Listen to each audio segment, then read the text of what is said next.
Ich sehe schon wieder einen Haufen Leute da. Das ist alles, was ich weiß. Ich sehe schon wieder einen Haufen Leute da. Das ist alles, was ich weiß. Was, da ist jetzt schon wieder... Okay. Ich hoffe, das funktioniert. Funktioniert es überhaupt? Hallo? No, hallo? Hallo? Hallo? Hallo? Hallo? Hallo? Hallo? Hallo? Hallo? Hallo? Hallo? Was ist denn los mit dir? Herr Baumann! Herr Baumann! Merci! Wir haben einen neuen VIP! Ihr müsst nicht mich grüßen, ihr müsst Herrn Baumann grüßen! Habitäre Herr Baumann! Ein in Chat! Ein in Chat! Der sexuelle Belästigungspanda befiehlt, ein in Chat! Habitäre Herr Baumann!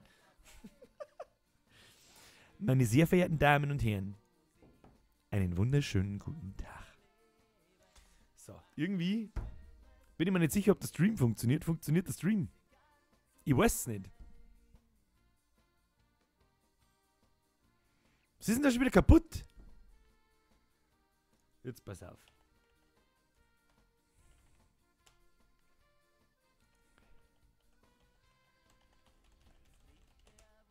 Funktioniert das jetzt oder funktioniert es nicht? Das schreien doch eh schon alle. Da habe ich die Ehre bei Herrn Baumann, da muss schon funktionieren. Bin ich verrückt oder was? Warum geht denn der Stream nicht? Ich weiß nicht, was da los ist. Hallo? Hallo? Hallo? Hallo? Hallo? Hallo? Hallo? Auf Twitch geht's. Warum geht's auf fucking YouTube nicht? Aber der Herr Baumann, 20.000 Boot zerquetscht die, funst YouTube, habe ich der aus Österreich, Servus, Servus Bürger aus Wien, Servus. So viele Leute schreiben Servus, aber ich weiß nicht, ob das funktioniert. Der miteinander sitzt gerade am Topf und dachte, da schaust du mir ein. Recht hast du gehört? Ah, jetzt. Hallo. Jetzt, meine ich, hat er sich gefangen. Meine sehr verehrten Damen und Herren, habe die Ehre. Erst einmal habe ich die Ehre an den Herrn Baumann. Ein neuer VIP im Haus. Haben wir wieder. Die Handmare ist da, der Herr Bernitzer ist da, der Herr Streinitz ist da, das Weißwurstfrühstück ist da, der Michi ist da, der der Chaos-Nick ist da, der Frau Tiedemann ist da, der Basti ist da, der habe die Ehre. Kommen wir uns, Chaos-Nick. Ich weiß nicht. Ich weiß nicht, was ich da dazu sagen soll. Ich habe euch gesagt, ich gehe heute als sexueller Belästigungspanda und dann gehe ich heute auch als sexueller Belästigungspanda. Was ein sexueller Belästigungspanda so den ganzen Tag tut, das weiß ich auch nicht, aber das werden wir irgendwie dann schon herausfinden. Habitäre miteinander. Was geht ab im Staate Dänemark? Hat's ihr alle randvoll?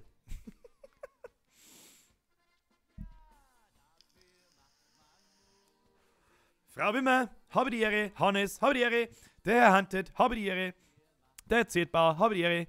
Die Frau Meier, habe die Ehre. Servus Mervus. Das heißt, wenn dann Servus Erdnuss oder Servus Airbus. Der Nubi und der Herr Feiner, der Herr Rupp, der Herr O, der Herr Trocker, der Herr Neumeier, der Terpsen 691, der Yang Xiaolong. Nettes Hoodie voll Kawaii. Es ist kein Hoodie, das ist ein ganzer Anzug. Warte, schau her, ich habe sogar einen Bommelschwanz. Schau. Der ist voll brutal, Leute. Da geht's ganz anders geht's da. Ganz anders geht's da. So. Guten Tag aus Rheinberg, was so 80 Kilometer nördlich von Berlin. Warum zum Teufel nördlich von Berlin? Du verstehst ja gar nicht, was ich sag. Frau Huber, habe die Ehre. Herr Körner, habe die Ehre. Den haben wir noch nicht gehabt. Marina haben wir noch nicht gehabt. Servus. Der Herr Swag, habe die Ehre. Der König ist online. Habe die Ehre. Der König. Das der mir lieber nicht. Nein, mit dem Kini habe ich nichts zu tun. Herr Rupp, Herr Schallmeier, Herr Capone, Herr Flor, Herr Asbacho. Na klar, meine Mutter kommt aus Franken.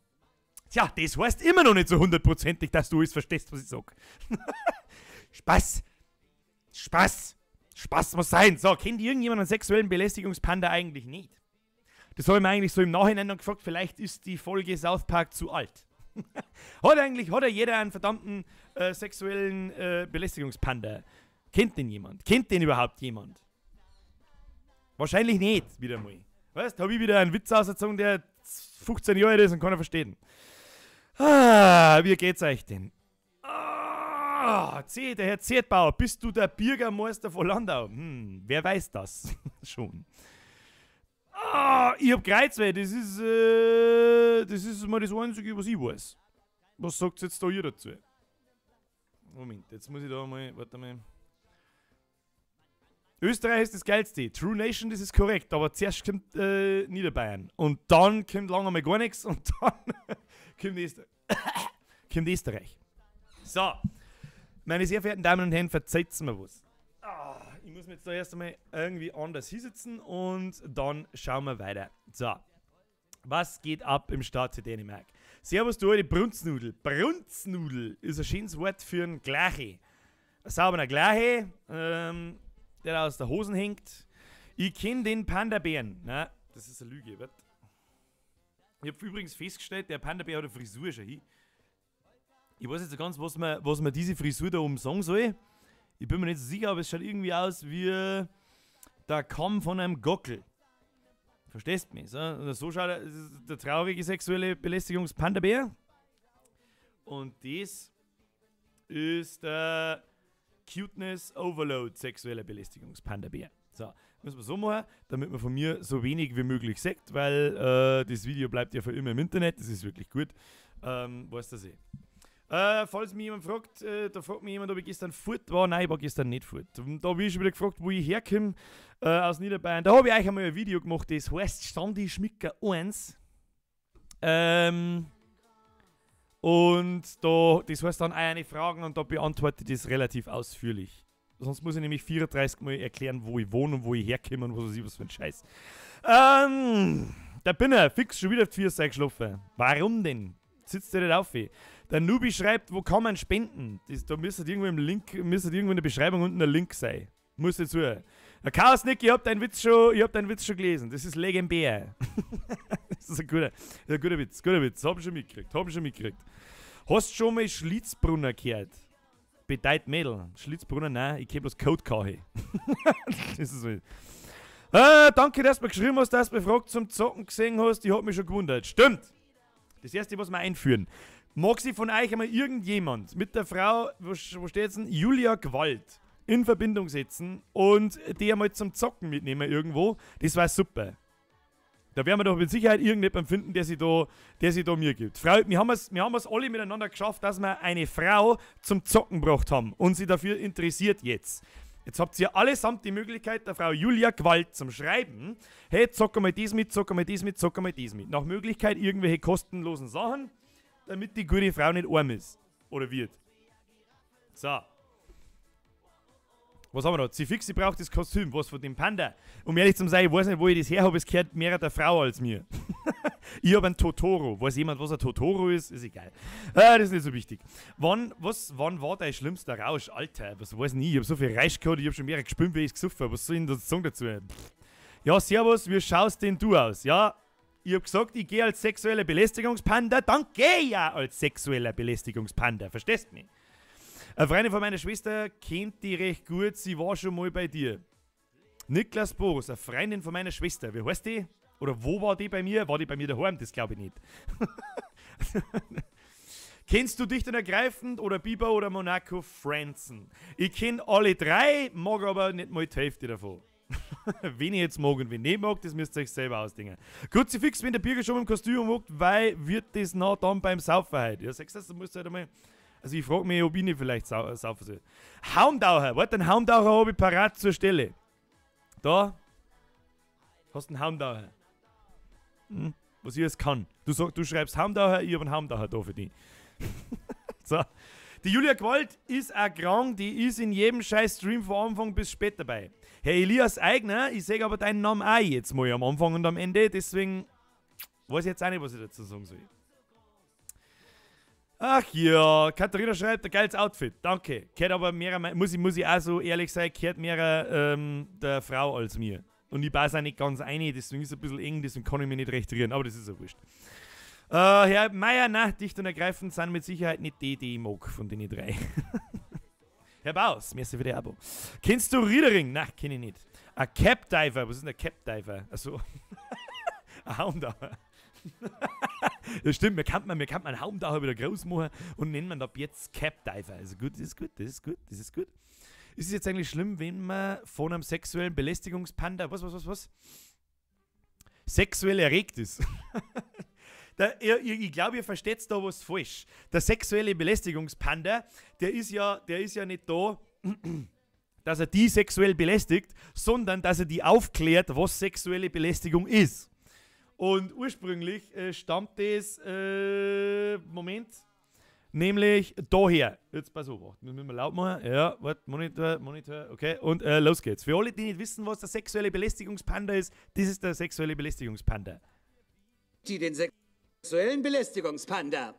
Wer lebt weit von hier, wo der Bambus steht, euer sexueller Belästigungspanda. Wer sagt euch, wie sexuelle Belästigung geht, euer sexueller Belästigungspanda. Sagt nicht dies, schaut nicht her, seid schön brav, sagt euer Panda-Bär. Gut oder schlecht, das erklärt er euch, euer sexueller Belästigungspanda. Hallo, Jungs und Mädchen.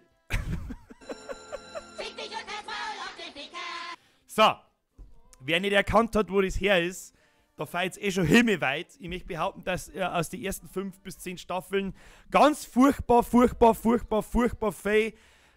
Anteil meines Humores herkommt, weil South Park einfach, keine Ahnung, Mitte, Ende der 90er das erste richtig krasse, blöd Scheißklump war. Und ja, keine Ahnung, wer das nicht lustig findet, der weißt du nicht, der hat einen Humor wie ein Stein. So, jetzt muss ich kurz mal. Gärtner Carina und bei deiner Mom warst du daheim mal im Morning. Was? Das weiß ich nicht. Also, ich kenne Carina, ja, natürlich kenne ich Carina. Die habe ich aber auch schon 1000 Jahre nicht mehr gesehen. Keine Ahnung. Julie the King, servus Panda, servus Julie. Der Blobinator, servus aus Landshut, servus nach Landshut. Hast du einen Traktor? Wenn ja, was für einen? Wieso soll ich einen Traktor haben? Schaut das da aus, als da in einem Bauernhof wohnen? Nein, ich hab keinen Traktor. Ich darf aber gerne mal Bulldog fahren. Sag ich euch ganz ehrlich. Wir waren jetzt mit einem Haumtaucher gewohnt für den nächsten Fasching. Ein Haumtaucher machen. Aber warte mal, schauen wir mal das Battle da ein bisschen genauer an. Wir sollten das imitieren, dass das jemand kennt. Schau mal so. Da kriegst du einen Vogel. Was übrigens sehr amüsant ausschaut, ist, wenn man da so drüber schaut. So, hallo, hallo. So ein Dreck. Ja. Ich sag schon, der sagenhaft lustige Faschingshumor hat mich ereilt und jetzt ist hier die schlechte Witze Gatling Gun am Start. So, ich muss jetzt noch mal ganz kurz mein Flauschi-Fail da wieder hinten auf, weil sonst gibt's da gar nichts. So, also ich bin natürlich der sexuelle Belästigungspanda und ich laufe da noch umeinander und wenn ich irgendwelche 12-jährigen Dirndl sehe, denen ich an der Reckerl so kurz ist, dass ich theoretisch, ohne dass ich das Reckerl auf Zeiten tun muss, ihr meinen Finger in den Po rammen kann, dann kommt der sexuelle Belästigungspanda und klärt, ja. Weißt du, wie man? Genau. So schaut's aus. Schöner Gruß aus Kärnten. Schau in Hermes wieder. Ein Hermes wieder. Vielleicht schauen wir uns halt noch eine Folge Hermes. So, das schauen wir mal. Beim Haumtaucher kriegst was, kleinen Vogel, du bist da noch einer. Ja, du musst da, weiß ich auch nicht. Aber wie soll man dann, wer lebt weit von hier, wo der Bambus steht? Der sexuelle Belästigungspanda. Wer zeigt euch, wie sexuelle Belästigung geht? Der sexuelle Belästigungspanda. Sagt nicht dies, schaut nicht her, seid schön brav, sagt euer Panda-Bär. So, für das gebe ich mir also her. So weit haben wir jetzt. Weißt du, ich muss ja mein Nivea, ich muss ja mein Niveau der jetzigen Zeit anpassen. Der Gigi Koro schreibt, gibt's halt keinen Tee? Gut, dass du mich daran erinnerst. Selbstverständlich gibt es heute einen Tee, weil sonst muss ich wieder so viel umeinander schreien. Und ich muss sowieso wieder umeinander schreien, früher oder später, in denen wahrscheinlich 1,5, 3 Stunden, wo wir jetzt da haben. Ja. Ich finde übrigens Amok-Suff einen ganz amüsanten Namen. Wenn ein Panda-Bärchen dem anderen Panda-Bärchen seinen kleinen pelzigen Freund ins Ohr steckt, dann ist das sexuelle Belästigung. Ist das richtig? Weißt du? Ich lese ja gerne nochmal so vor, dass er jeder verstanden hat. Also ich bin jetzt quasi ja im Auftrag der sexuellen Panda-Bären, sexuellen Belästigungs-Panda-Bären-Gesellschaft unterwegs und so, Kinder. Wenn ein Panda-Bärchen dem anderen Panda-Bärchen seinen kleinen pelzigen Freund ins Ohr steckt, dann ist das sexuelle Belästigung. Ach ja, das ist wirklich eine der grandiosesten Folgen, die jemals gemacht worden sind. Birger, ich schau gerade deinen Stream und mach gerade ein Clan-Logo für meinen Clan. Illustrator ist eins gute Sache. Illustrator brauchst du dafür nicht. Ich nehme mal bei Fireworks her. Geht alles 100 Mal schnell und einfach. Illustrator ist sauber krass. Genauso wie für die meisten Sachen, die meisten Leute mit Photoshop machen, ist Photoshop auch sauber krass. Also, es braucht jeder 0815 Photoshop-Guru benutzt 2% von dem Programm. Der ganze Rest hat er noch nie gehört. Dani schreibt, was hast du noch für Kostüme? Ich habe noch einen Totoro, also ich habe kein, was hast du da hingeschrieben? Kein Hundel, kein Afferl, kein Schweindel, wobei ein Schweindel auch ganz geil war. Ein Schweindel war natürlich auch ganz geil. Ich habe noch einen Totoro, wenn ich nicht weiß, was Herr Faintpower, ich lese schon schwuler Panda. Wenn du jetzt nochmal schwuler Panda schreibst, dann muss ich die leider bannen. So, dann, wo waren wir? Genau, dann eben einen Totoro und ich habe noch einen Osamo. Der ist aber irgendwo im Keller. Mit dem wollte ich mich nicht hersetzen, weil das ein riesen Schachtel ist und keine Ahnung. Völlig behindert eigentlich. Servus Birger, ich bin der feste Freund vom Herrn Holzner. Der beste Freund. Entschuldigung, ich habe gelesen, der feste Freund von Herrn Holzner. Deswegen habe ich gesagt, hä, was ist denn jetzt kaputt? Und irgendwelche Leute, ja, ich weiß es auch nicht. So, jetzt muss ich... Kennst du einen Denkste? Nein, den kenne ich nicht. Kennst du Orgelspruch? Nein, kenne ich auch nicht. Nina Strasser, ja, was ist? Ich weiß nicht. Der Herr Oberreiter schreibt, Servus Birger, bist der Beste. Das ist übertrieben. Grüezi, fix, krieg jetzt das scheiß geschissene Scheißdreckskabel nicht mehr ins Headset ein. Doch, gut, so. Es piepst nämlich schon wieder. So. Thomas Schmid, was hast du für ein E? Ja, da das noch ein relativ frisches Thema ist, habe ich jetzt mal gefragt, wenn ich die habe. Ich habe einfach nur irgendeinen Standard-Scheiß von der Stange. Es ist irgendein Torwab 100 Watt, keine Ahnung. Die Schachtel habe ich schon verrannt. Keine Ahnung. Aber es ist mittlerweile, glaube ich, der 39. Tag ohne Zigaretten und das ist ausnahmsweise mal was, wo ich mich selber dafür feiert. Warst du schon mal in Österreich? Ja. Aber hauptsächlich zum Snowboardfahren. Also nicht irgendwie in irgendeiner Stadt oder so. Birger, kannst du mal einen Mano Blanc grüßen? Das ist mein Suffbruder. Suffbruder Mano Blanc, sei gegrüßt. So, das war's aber mit Grüßen, weil sonst eskaliert es wieder Grüß den, gell? So geht's nicht. Schon wieder geflucht. Ja, Fluchen ist mein täglich Brot. Guter Blobinator. Was meinst du? Ich freue mich schon total auf den Sommer. Mein Dad hat mir versprochen, mir als Motorradfahren beizubringen. Nicht ganz legal, aber, Moment, habe ich nicht fertig gelesen. Mein Dad ist da cool drauf. Das hört sich auf alle Fälle dann auch an, ja. Und das braucht mir keiner verzeihen, jeder, der einen Mofa hat oder der einen Roller hat oder ein Motorrad hat oder sonst irgendwas, dass der nicht schon mit 12 Jahren angefangen ist. Der Herr Ambro, wann entwickelst du mal NX weiter? Oh, da habe ich momentan wirklich so dermaßen null Zeit und eigentlich momentan überhaupt keinen Bock nicht. Das wird schwierig, Herr Ambro. Birger, jetzt pass auf, ich bin heute auf die Nacht Amok eskalieren beim Spätzl. Code sei, dass du vielleicht wieder ein wenig Outlast oder so hinaushaust, bitte. Heute nicht, aber morgen auf die Nacht schon. Voraussichtlich morgen auf die Nacht schon. Das am Samstag auf die Nacht mag ich aber nicht hundertprozentig ankündigen, weil nicht, dass ich dann da sitze und dann schlafe ich vor mir ein und dann war es und ich sage Stone Words. Das war nichts. Haben wir übrigens schon wieder 230 Leute. Das ist ganz schön verrückt. So, haben wir jetzt das scheiß Kabel endlich einmal. Warum hängen da überall Haare aneinander? Das ist ein Wahnsinn. Das ist ein Wahnsinn. Was haben wir da? So, weil wir da gerade dabei sind. Nächsten Dienstag kommt das Spiel raus, auf das ich schon seit gut 2 Jahren oder 3 Jahren warte. Nämlich Kingdom Come Deliverance. Das ist ein, wie soll ich sagen, das ist ein Rollenspielchen. Frei von so Magie-Scheiß und so. Jetzt muss ich da mal schnell. ein wenig Schüssel in mein Tee hauen. Das kann ja so nicht, ich kann ja so kein Ding nicht, weißt du das eh? Okay, das ist gut, ist drin, ja. Ja, darf man nicht sehen, was drin ist. So. Tätschel. Und, oh ja, auf Kingdom Come freue ich mich auch schon. Ja, da ist jemand, kennt sonst noch irgendjemand Kingdom Come Deliverance oder befasst sich überhaupt irgendjemand mit der Zockerei und so weiter? Falls ja, da bin ich mir noch nicht sicher. Ich habe ab jetzt nämlich wahrscheinlich 2 Wochen Urlaub. Wahrscheinlich. Muss ich aber noch mal einen Tag in die Arbeit oder so. Und am Dienstag kommt das Gespiel. Und dann bin ich erstmal mindestens 3-4 Tage lang irgendwas da. Bloß nicht irgendwas außer das Spiel spielen. Deswegen weiß ich noch nicht, ob ich das vielleicht streamen werde. Ja?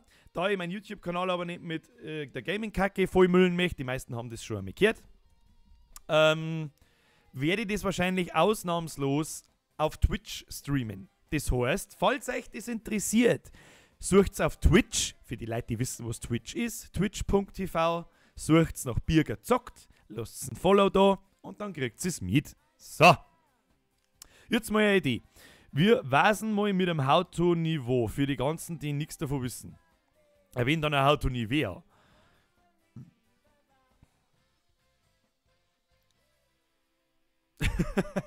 Darf man sagen, was im Tee ist? Nein, leider nicht.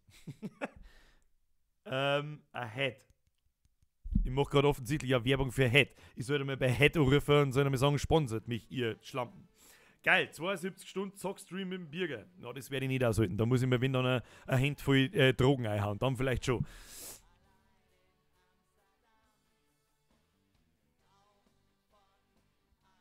So. Hey, Deri, hast du schon mal unser Salzburger Stiegelbier probiert? Nein. Warum wird ich eigentlich immer so dermaßen viel gefragt, wie dermaßen viel Bier, das ich in meinem Leben schon probiert haben muss? Ich bin vielleicht nicht 86 und war schon auf der ganzen Welt, ich weiß es auch nicht. Warum kann ich auf YouTube keinen Link posten? Herr Leberkast, das weiß ich nicht. Nur dazu, da du Moderator sein solltest. Ich weiß es nicht. Ich glaube, das wird automatisch außer gefiltert, ich weiß nicht. Wie war es mal mit How to Bavaria? Ja, im Prinzip ist ja die ganze Playlist der How-Tos ein einziges How to Bavaria.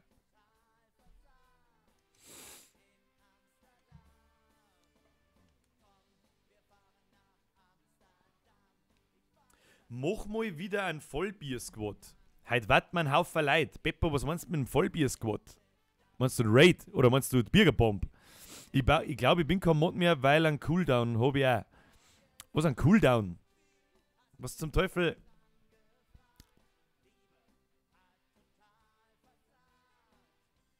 Gibt's bei euch ein Aktienbräu? Wer zum Henker ist denn der Aktienbräu? Bürger, machen wir How to Scheißhaus. Was soll in 3 Minuten übers Scheißhaus verzeihen? Ein 24-Stunden-Stream? Den werde ich nicht erbacken, da bin ich zu alt dafür, Leute. Da bin ich zu alt dafür. Bist du deppert? Da muss ich mir Paletten voll Red Bull und Monster kaufen und dann vielleicht. Daher schweige ich. Servus Bürger, alles klar in die Haare, du geiler Stecher-Panda. Ja, hier Panda-Squad. Heute haben wir nicht Bürger-Squad oder der Vollbier-Squad, heute haben wir der sexuelle Belästigungs-Panda-Squad. Da geht's ganz anders. Was, unser Physiklehrer hat uns gesagt, dass er früher die Schüler gezeigt hat, wie man einen Mo voll frisiert und dann hat es jemand gemacht und jetzt zeigt das nicht mehr. Ja, was hat er aber auch gemeint, was passiert, wenn er es ja nicht zeigt?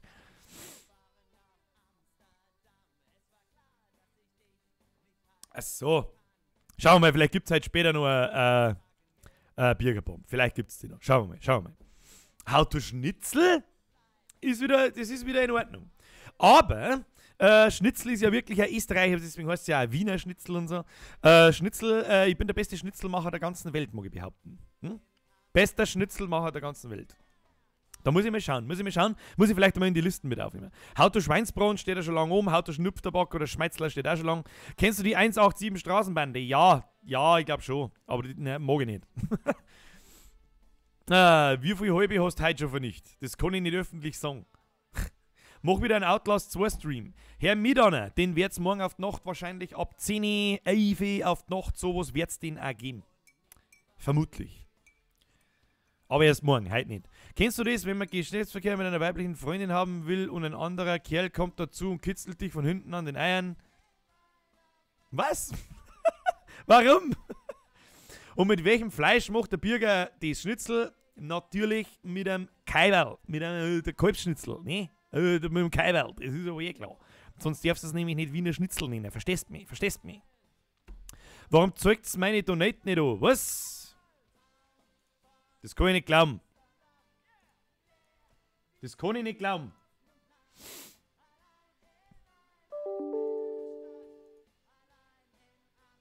Holy shit.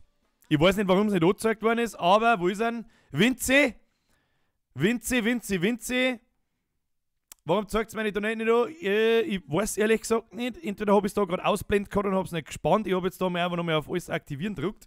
Ich habe es aber gesehen, Herr Vinci, merci. So, ja, jetzt geht's los. Master Max und der Boris Blut kauft ein Bagel Nivea. Was ist denn los mit dir? Ja, fix Mari.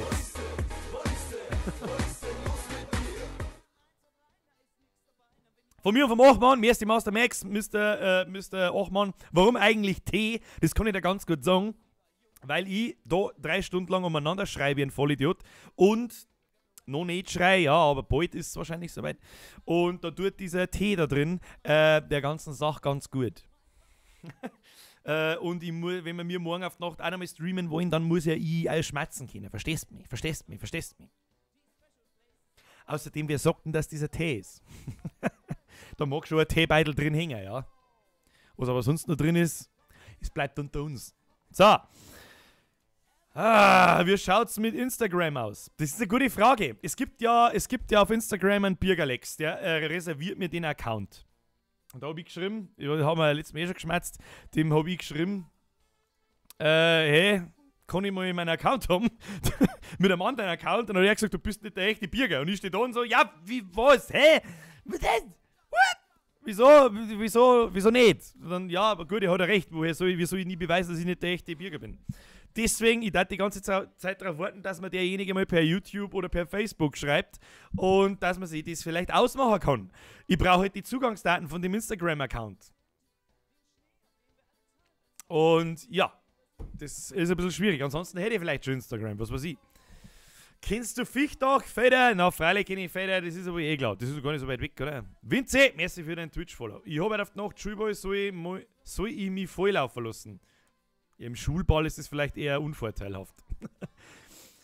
Mach mal Schnitzel mit Pandafleisch. Oh, das ist aber... Christina, das ist aber nicht nett. Die armen Pandas. Jetzt pass auf, jetzt zeige ich dir was. Was ist denn los mit dir? Rettungswache schon wieder. Ist auch schon wieder da. Was ist denn los mit dir? In der Rettungswache gesammelt für deine Idee. Für deine Idee. Rettungswache, merci. Jetzt pass auf. Jetzt pass auf. Kennt eigentlich jemand dann... Was ist denn los Ja mit gut, sie dir? fix jetzt. Schon gesoffen oder schon gesoffen? Was ist denn los mit dir? Schocksofa oder Schocksofa? Beides. Was soll ich so sagen dazu? Also beides. So, dann machen wir die Messages da mal ein bisschen größer. So, jetzt einmal alle liken. Hashtag sexuelle Belästigungs. Panda schreibt man übrigens mit A, nicht mit ER hinten aus. Also bitte nicht mit Pander. Ja, halt bitte Instagram. Was dann? Kann ich da einmal was privat schreiben und nicht immer auf YouTube? Das Problem, fürchte ich, habe ich nämlich dann, wenn ich einen Instagram-Account habe, dass ich dann ungefähr so viele Nachrichten kriege, dass ich Instagram sofort wieder deinstalliere. Ja. Rettet Wälder, esst mehr Biber. Jetzt pass auf. Kennt eigentlich jemand einen Angry Panda? Das ist eine der lustigsten Sachen, die ich jemals gesehen habe. Jetzt pass auf. Kennt jemand einen Angry Panda? Angry Panda? Never say no to Panda? Kennt das jemand? Das ist wirklich, das ist legendary, meine Herren. Das schauen wir uns jetzt einmal schnell miteinander an, weil da muss ich euch teilhaben lassen. Das ist quasi eine Fernsehwerbung und schauen wir es uns einfach mal an. فايز اعمل لك معايا سندوتش جبنه. Ist natürlich nicht Deutsch. Just you know why you and I.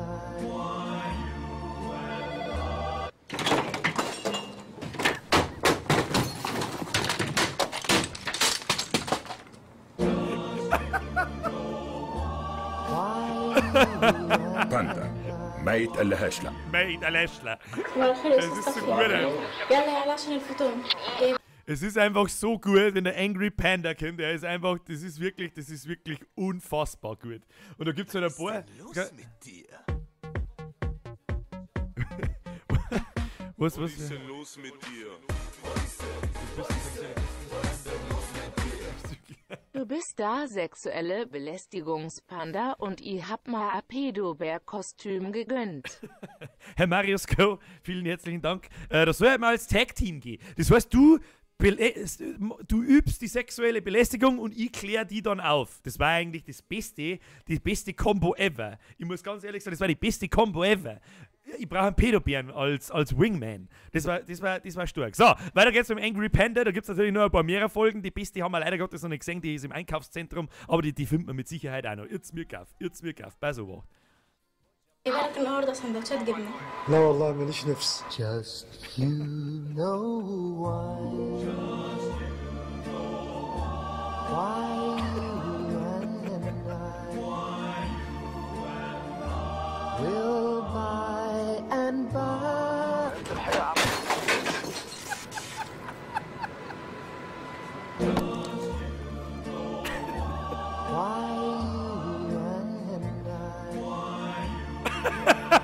باندا ما يتقلهاش لا.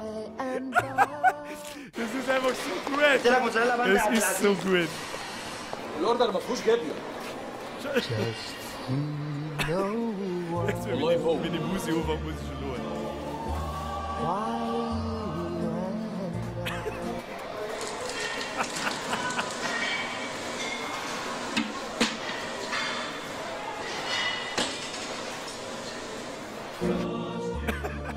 باندا Ja, ما ausschalten. يتقلهاش لا. Es ist so gut. Das ist das Allerbeste. ما تيجي نجيب Das ist so gut. Just you know why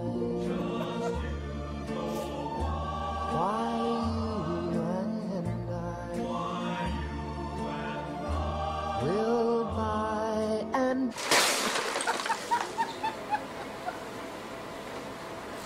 Es ist so gut. باندا ما يتقلهاش لا.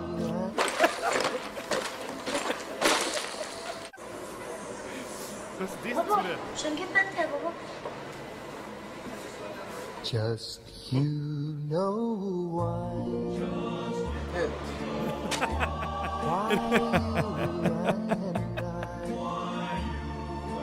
Never say no to Panda. Der dreht hinten noch hin. Lass pass auf. Es schmeißt das um und dann der dreht hinten noch hin. Er ist so richtig geil. Jetzt pass auf. So.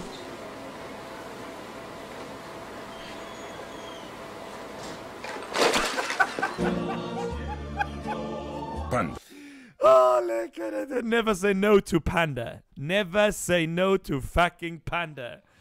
Ah, das ist so gut. Und wenn mir dann noch einmal jemand erzählen möchte, dass Pandas nicht cool sind, dann weiß ich es auch nicht. Wahnsinn. Ah, so, jetzt muss ich mal. Ich habe lauter Sauce in der Lädchen. Dann muss ich mal kurz einmal meine Goschen putzen. Jetzt pass auf. Dann ist heute kein Burgerbomb, sondern eine Angry Panda Bomb. Ja. Ah, lecker. Bist du deppert? Um es in den Worten unserer. Was ist denn los mit dir? Was? Ich spiele von unserem Bier. Da bin ich jetzt gespannt.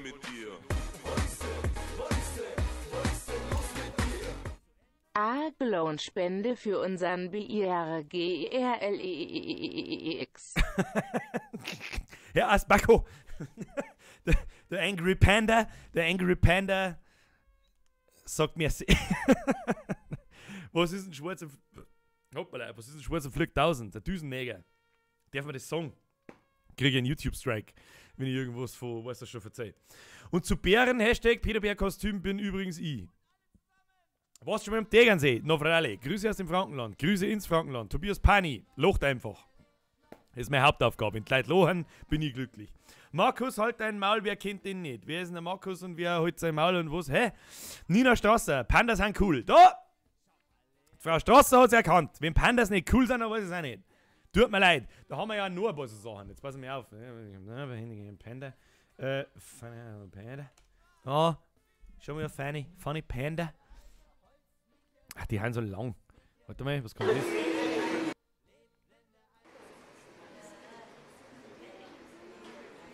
Pandas sind so geil dumm. Das ist das Schöne drauf. Pandas sind so geil, so richtig so. Was ist denn das?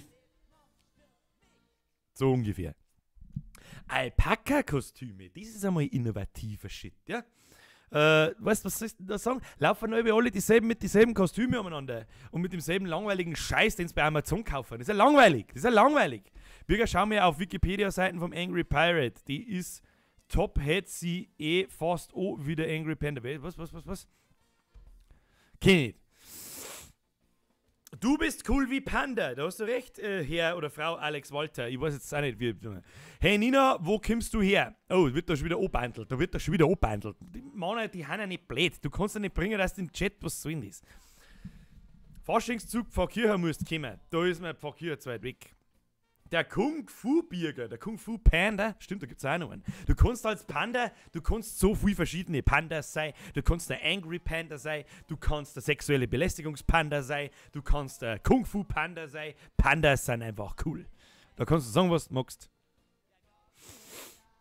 Da, und der, ich kann seinen Namen gar nicht. Was ist denn los mit dir? Was ist denn los mit dir? Kim aus Österreich. Lieb deine Videos. Daugst ma. Herr David, merci. Ich liebe euch, ihr taugt's mir. Sagen wir es so. Merci. How to Schweinshaxen. Na, Schweinshaxen ist ja gar nicht so typisch bayerisch für uns, finde ich. Da ist, ein Schweiners, also der Schweinsbraun, der ist da definitiv netter dran. Ja? Der ist da. Ja. Frau geht dahin. Dere, soll ich dem Typen mal auf Instagram schreiben, dass wir da eine Lösung auch finden? Hätte nämlich die Möglichkeit dazu. Wenn du den natürlich kennst, war ich da nicht abgeneigt. Es war halt einmal nicht schlecht, wenn derjenige mir schreiben darf. Und so weiter. Er soll mir auf Facebook schreiben. Oder was weiß denn ich wo. Ja. Oder der Bürger digitiert zu Crow. Obwohl, lieber nicht. Wobei, Crow ist gar nicht so schlecht. Ja, man hasst dann Crow gern, weil er einfach viele Mädels so gern mengen. Völlig zu Recht, aber ganz ehrlich, es gibt keinen deutschen Rapper mit einer sympathischeren, die ich jemals gehört hätte, sympathischeren Stimme als ein Crow. Und der Mann ist wie soll ich sagen, er ist wie der einzige, der noch toppt, ist der Alligator mit seinen Hooks. Ist ein Mann, der, keine Ahnung, der Ohrwürmer, das ist unfassbar. Ja. So. Lisa habe ich übrigens gesehen. Hallo. Habe ich dir. Schaut der von Instagram deine Streams nicht, dann das jetzt wissen. Ja, ich habe mir geschrieben, ich soll mal am Freitag vorbeischauen in den Stream oder so, dann kann man da vielleicht einmal kurz schmatzen. Ja. Hey Bürger, kennst du den Reisbeck alles, von dem du aus der dir gehen sollst, das ist mein Freund. Was? Von dem du aus der dir gehen sollst, das ist mein Freund. Ich weiß nicht mehr, was das zum Bedeuten hat mit aus der Tür gehen. Sage ich euch ganz ehrlich, das habe ich damals schon nicht verstanden. Was haben wir da? Der Crow ist nur so geil wegen dem Panda. Ja, das kommt natürlich auch dazu. Keine Ahnung. Er macht halt aber auch gute Musik. Da kann ja jeder schmerzen, was er will. Der Typ hat nicht umsonst was weiß ich, wie viel Goldene und Platinplatten und was weiß ich. Ja, es ist halt der absolutäre Kommerz, das ist schon klar. Und den muss man grundlegend erst einmal hassen. Das ist mir auch klar. Ich bin ganz genauso. Aber wenn man sich dann einfach einmal anhört und wenn keiner zuschaut und keiner dann muss man sich einfach eingestehen, verdammt, das ist gut. Es hilft nicht. Was ist das nächste How-To-Teil? Herr Florian Mayer, das weiß ich nicht. Das weiß ich noch nicht. Das sehen wir dann schon. Jetzt haben wir sowieso innerhalb von 2 Wochen 2 How-Tos rausgehauen. Jetzt ist sowieso einmal ein bisschen eine Pause, muss ich ganz ehrlich sagen. Nur dazu, ich habe ja das geschickt eingeleitet. Ich habe euch die letzten 2 Wochen 2 Videos rausgehauen, was ich normalerweise nicht tue, weil ich ganz genau weiß, dass ich nächste Woche und übernächste Woche nur am Zocken sein werde. Da habe ich nämlich Urlaub und da tue ich nichts. Da sitze ich einfach bloß da, kratze mich am Gleiche und sage, leg mich doch am Arsch mit deinem Scheiß. Und dann komme ich wieder. Das heißt, die nächsten 2 Wochen wird auch irgendwann einmal am Freitag der Stream ausfallen. Kann passieren, muss aber nicht. Vielleicht ist mir im Urlaub wieder so langweilig wie im August halt auch, dass ich einfach wiederkomme.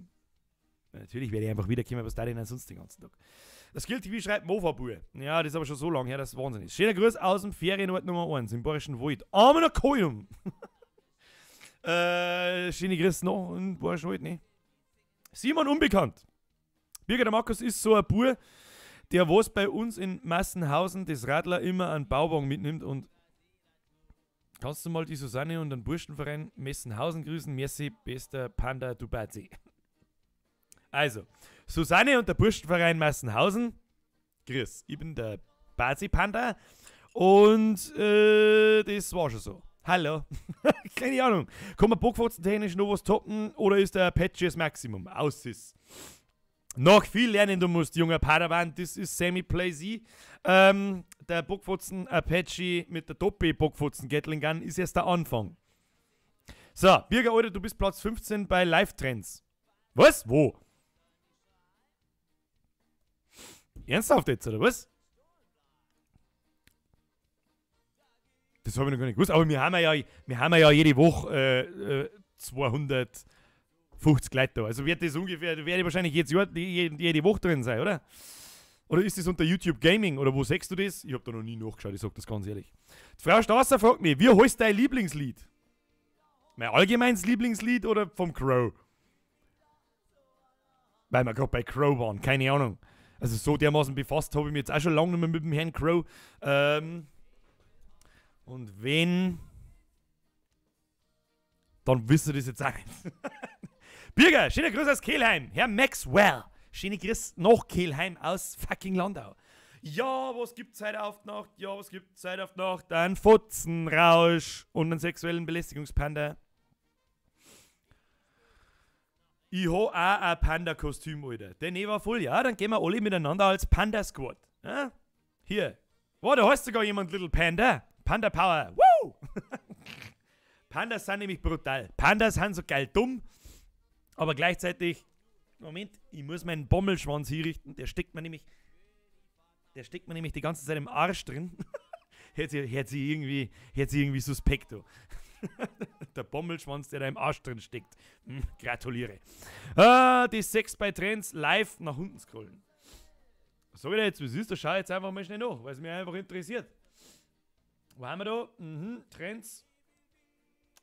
Bloß kann ich da mit der neuen Oberfläche da nicht mehr auf den Tab umschalten. Weiß ich nicht, was das soll.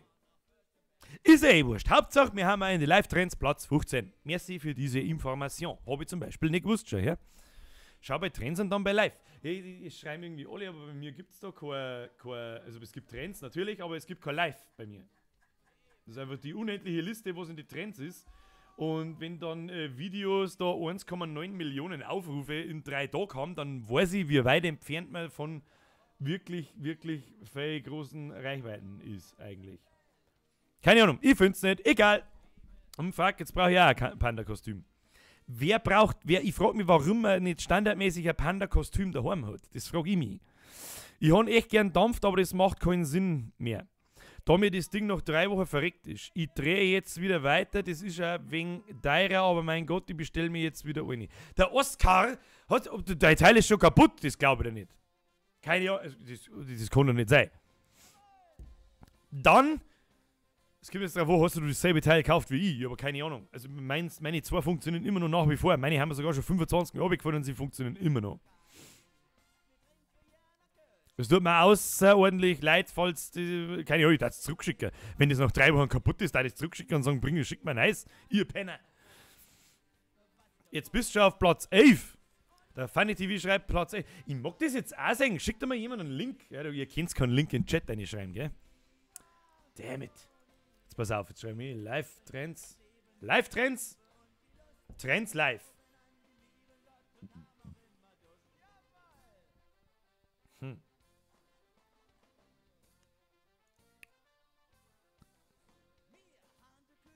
Keine Ahnung, ich sag das nicht mehr. Muss ich da auf Gaming gehen? Gaming.youtube.com. Was haben wir da? Hier, Live-Spiele, live. Live. Da gehen wir mir auf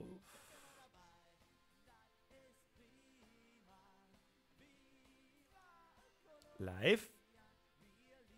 Ich finde das nicht. Ich bin aber heute auch vielleicht ein bisschen geistig behindert. Wer weiß das schon. Servus, du hast da aber schon ein Bier auf deinem Tisch stehen, oder? Herr Bikerhuber, das ist aber nicht ganz so einfach, weil ich muss ja so viel ragen, ich muss so viel schreien. Deswegen habe ich da Hoppala, Kruzifix.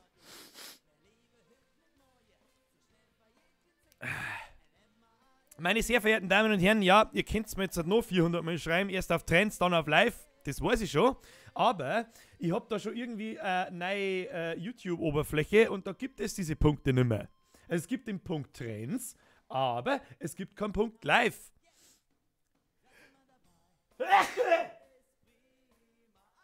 Oh, lecker. Ich glaube, jetzt reißt es gleich. Wow! Bobby Stream, servus Bier, du alter Zipfel. Servus Bobby Stream, du alter Klahe. Schau mir am Handy, mein Handy ist nicht aufgeladen. Das liegt irgendwo da oben, das ist leer. Gesundheit, Birger, merci. Und was für Trottel auf Platz 1 ist, weiß ich nicht. Weiß ich nicht. Ich kenne auch jemanden, der Oettinger trinkt und im Rollstuhl sitzt, lol. Okay, da kann ich jetzt gerade keine Witze drüber machen, weil über Leute im Rollstuhl macht man keine Witze. Wobei die auch eine Recht auf Verarsche haben. Können wir mal PUBG spielen? Also, wenn du Zeit und Lust hast. Das habe ich jetzt schon so viel Leid versprochen, dass ich das nicht mehr tue. Weil mich so viele Leute fragen, ob ich den ganzen Tag irgendwie PUBG spielen konnte, weil ich möchte einfach bloß mit meinen Kumpels spielen. Vielleicht machen wir da irgendwann einmal einen Zocker-Stream, Zocker-Livestream, ja. Und dann lassen wir wieder Leute ein. Da darf jede Runde mal späte Bahnen damit, das war mit Sicherheit lustig. Du hast ja mal ein Wittmann-Bier im Video hergenommen. Ist das dein Lieblingsbier? Nein. Also unter anderem, das trinke ich halt gern. Ganz einfach. Der 66666 schreibt, can you please talk English, please? How about no? Hast du einmal ein Wittmann-Bier im Video? Das haben wir schon gehabt. Guten Mittag, Herr Heik. Guten Mittag. Gesundheit und einen fetten Haring. Ja, der glaube ich, der poppt jetzt da unten am Laminat. Frisst sie ein Lungenharing in Laminat? Wir wissen es nicht. Wir werden es singen nächste Woche.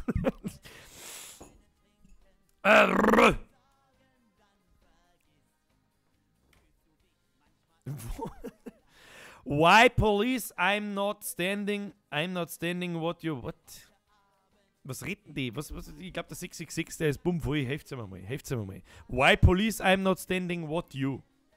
Aha. Ja. Definitiv. Du hast ja Schlitter, oder? Wer hat Schlitter? Was ist ein Schlitter? Der Herr Rupp fragt mich, spielst du Fortnite? Immer mehr Leute, was wollte ich jetzt sagen? Sehr fix.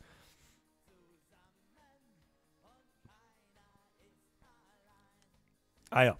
Immer mehr Leute fragen mich, ob ich Fortnite spiele. Ich kann mit der Comic-Grafik nichts anfangen. Mag ich nicht. Das mag ich nicht.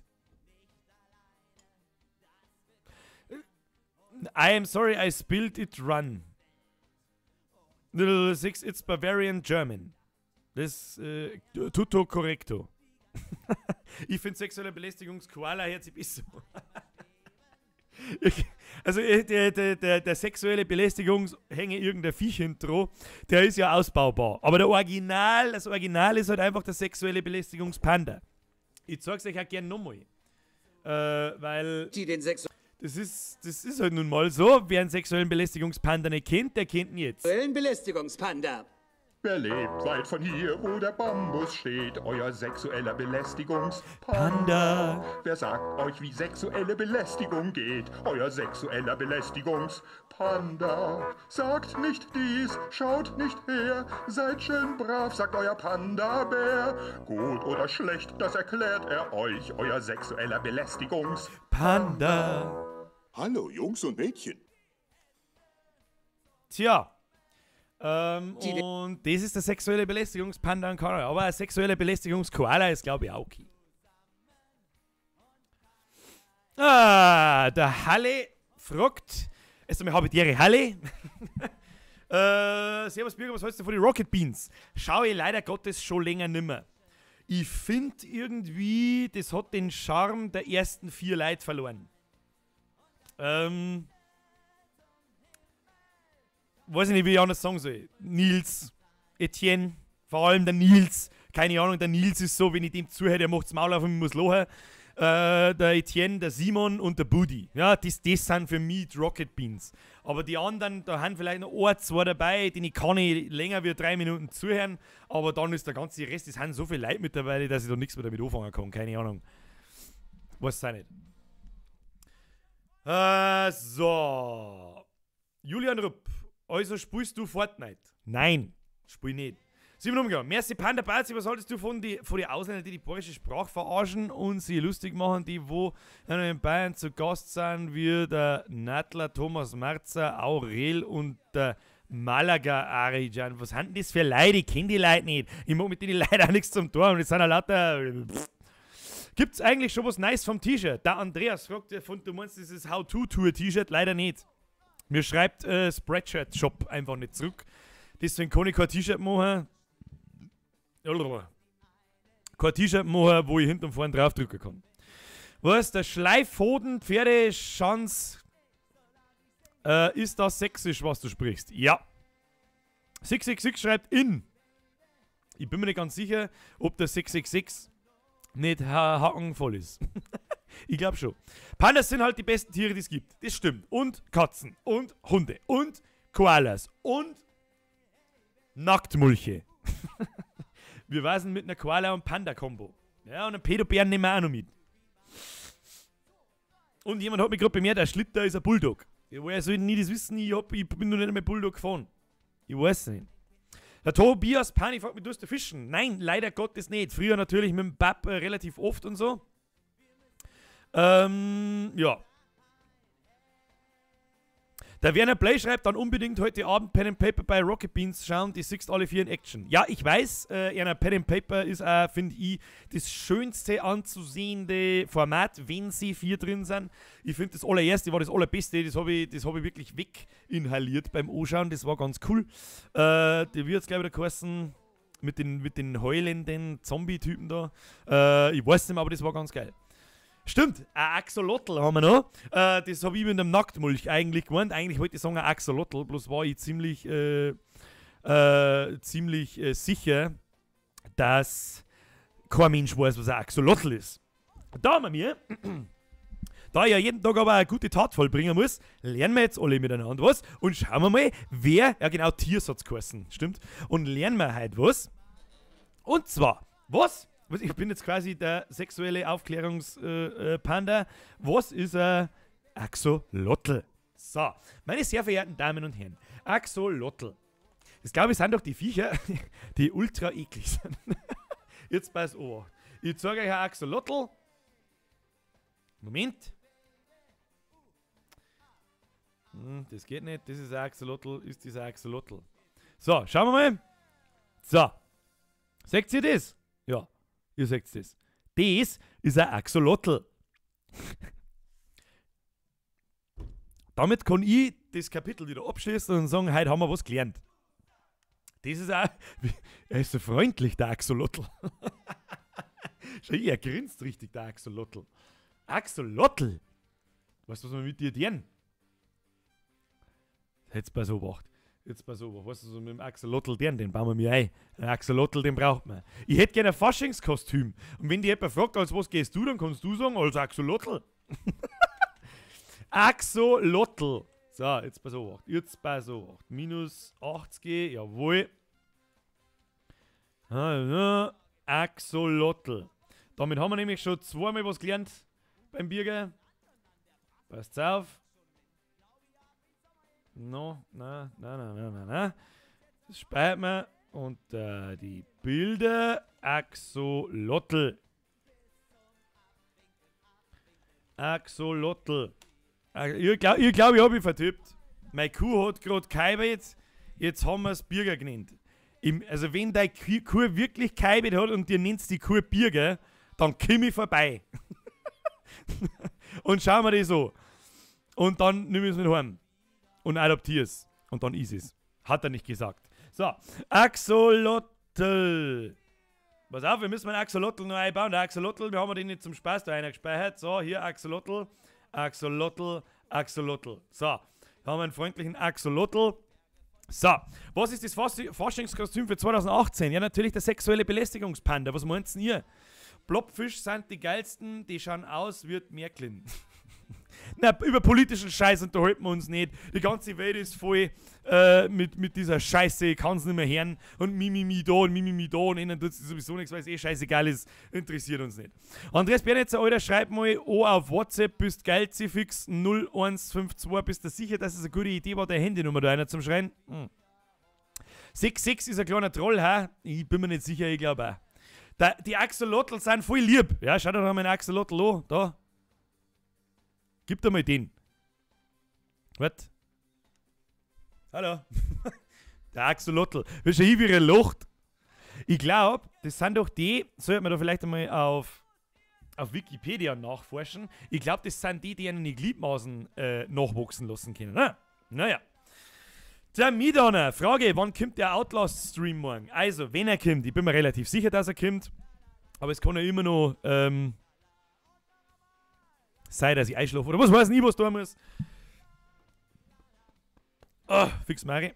So, wenn, dann kommt er ab 22 Uhr. Ja, ich fange an um 10 oder 11 Uhr rum und streamen, der mir dann bis, solange es mir Spaß macht, das ist immer das Erste, solange es euch Spaß macht. Aber die letzten 2 Mal waren es jetzt 3 Stunden. Ich glaube, dass wir bis um 1, 2, 3 locker was hinkriegen. Und sobald das Viech angelangst, wird's da die Bratz wegbeißen. Naja, das glaube ich nicht. Also der Axolotl ist grundlegend... Ah ja, schau her, der X-Muffin-Man, der hat uns wieder die Arbeit abgenommen, damit wir beim Bürger ein bisschen was lernen. Aber Achtung, macht man einen Axolotl nochmal groß. Der wird auch nicht jeden Tag so gewürdigt, wie er gewürdigt werden sollte. Axolotl verfügen über die Fähigkeit, Gliedmaßen, Organe und sogar Teile des Gehirns und Herzens wiederherzustellen. Die Regenerate sind in der Regel keine Verkrüppelungen, sondern vollständig und funktionstüchtig. Das ist vielleicht schon krass. Also jetzt mal allen Blödsinn zur Seite, das Viech ist ganz schön krass. Das Viech, dem hackst du quasi, was weiß ich, ein Stückchen vom Shell weg und das wächst einfach wieder nach.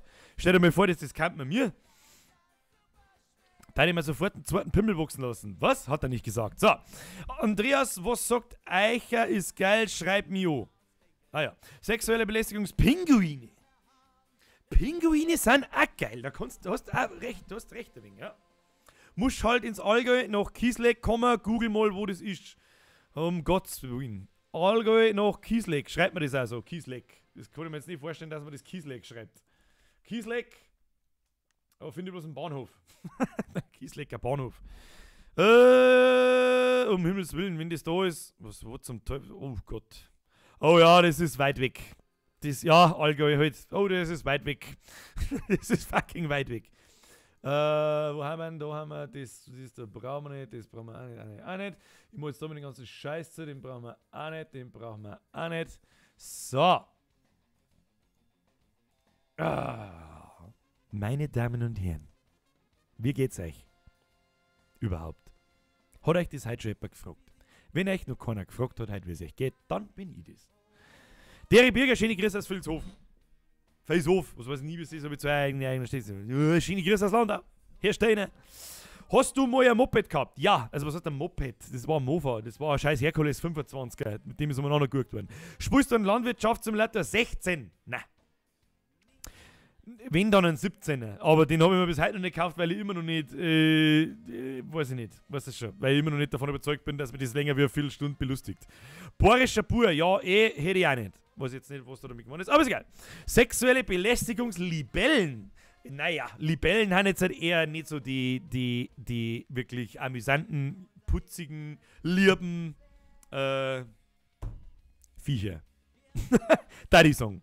Deswegen Libellen lässt man draußen. Aber so ein sexueller Belästigungsaxolotl, da muss ich selber lachen, der sexuelle Belästigungsaxolotl, der hat schon seine Daseinsberechtigung. Da brauchen wir mal nicht schmerzen jetzt. So. Die haben wir wieder raus. Übrigens, dann haben wir schon 2 Sachen gelernt. Das ist der Haumdauer und das ist der Axolotl. So. Der haben wir wieder weg. Der Oberarzt schreibt mir, zuerst Bürger, alles fit im Schritt. Ja, es geht so, das Kostüm ist ein bisschen klar. If you know what I mean. Stimmt, warum ist denn eigentlich noch keiner als Wolperdinger gegangen? Kann man das etwas sagen? Julia Gewalt, fährst du auf dem Volksfest auch noch irgendwas oder tust du bloß saufen? Wenn ja, was fährst? Nein, fahren tue ich nicht mehr. Da bin ich definitiv zu alt dafür. Wenn ich fahre, Dann, was fahren wir dann? Wir haben einmal so eine Wildwasserbahn gehabt, das ist ganz lustig, ja, das kann man ja jetzt nochmal, aber sonst fahre ich da nichts mehr. Das ist, keine Ahnung, das ist Geldverschwendung, Level 9000. Bist du deppert, da fahre ich, anstatt dass ich zweimal fahre, da kaufe ich mir lieber Maß. Du spinnst der. Autoscooter vielleicht einmal noch, ja. Der sexuelle Belästigungspreis, der ist nix. Gib mal Rindfleisch in Google ein und schau da an, was da vorgeschlagen wird. Da bin ich jetzt aber gespannt, was da passiert. Findfleisch habe ich jetzt geschrieben, pass auf. Rindfleisch. Rindfleischsuppe, Rindfleischsalat, Rindfleischknochen, Rindfleisch-Etikettierungsüberwachungsaufgabenübertragungsgesetz. Ist das ein richtiges Wort? Das wäre mehr Gründen. Tatsächlich. Das Rindfleisch-Etikettierungsüberwachungsaufgabenübertragungsgesetz, kurz RFLETTÜAÜG, war im Jahre 1999 im deutschen Bundesland Mecklenburg-Vorpommern Teil eines Gesetzesvorhabens mit dem vollständigen Namen Rinderkennzeichnungs bla bla bla. Bist du deppert? Wer weiß denn sowas? Wer hat man das jetzt geschrieben? Was soll denn das? Warum weiß man so? What the fuck? Und warum ist mein Cam schon wieder mit einem scheiß Autozoom? Das geht mir so auf den Sack. Warum muss ich das jetzt mal neu einstellen? Für was drücken die da auf Speichern? Ich weiß nicht. An sexuellen Belästigungspreisen gibt's bloß in Köln an Silvester. Der war finster böse, aber ich muss drüber lachen. Und ein paar Spätzchen machen heute einen Fleischbatzen nach deiner Anleitung. Echt? Da schickt's mir bitte auf Facebook Beitel. Das mag ich sehen. Und wie es waren, mag ich auch sehen. Macht am besten kleine Videos oder was weiß ich. Das war cool. Das darf mich interessieren, wenn wirklich einmal jemand einen Fleischbatzen nachgrillt. Das mehr hätte ich gern sehen. Der Jakob Bumberger schreibt: Hey du Panda. Hey du Bumberger. Hallo. Weißt du, was vis-à-vis heißt? Ja, natürlich weiß ich, was vis-à-vis heißt. Sexuelle Belästigungsblondie. Nein, das auch nicht. Also, sexuelle Belästigungsbiber, da war ich schon wieder zum Haben. Naja. Nina schreibt, how to Wolperdinger. Da habe ich auch schon mal drüber nachgedacht, aber was sollst du da recht lang verzeihen drüber? Das ist halt das andere. Was freilich sind, Oli, was habe ich dir, du Weizenschaum da, deine Videos sind echt mega geil, mach weiter so und sauf nicht zu wenig. Herr Hans Wurst, du bist doch auch schon länger da, die sehe du auch nicht zum ersten Mal, außer es gibt mehrere Hans Wursten. Ja, merci. Moi. Sexuelle Belästigungsnacktmull. Ja, da bin ich aber mittlerweile eher für den Vorschlag vom, ich weiß nicht mehr, wer ihn gebracht hat, aber vom sexuellen Belästigungs-Axolotl. So. Axolotl sind nämlich brutal. Herr Wimmer schreibt, Biber ist ein Drecksau. Ja, der Biber ist tatsächlich ein Drecksau. Das ist wirklich wahr. Aber er macht einen netten Eindruck.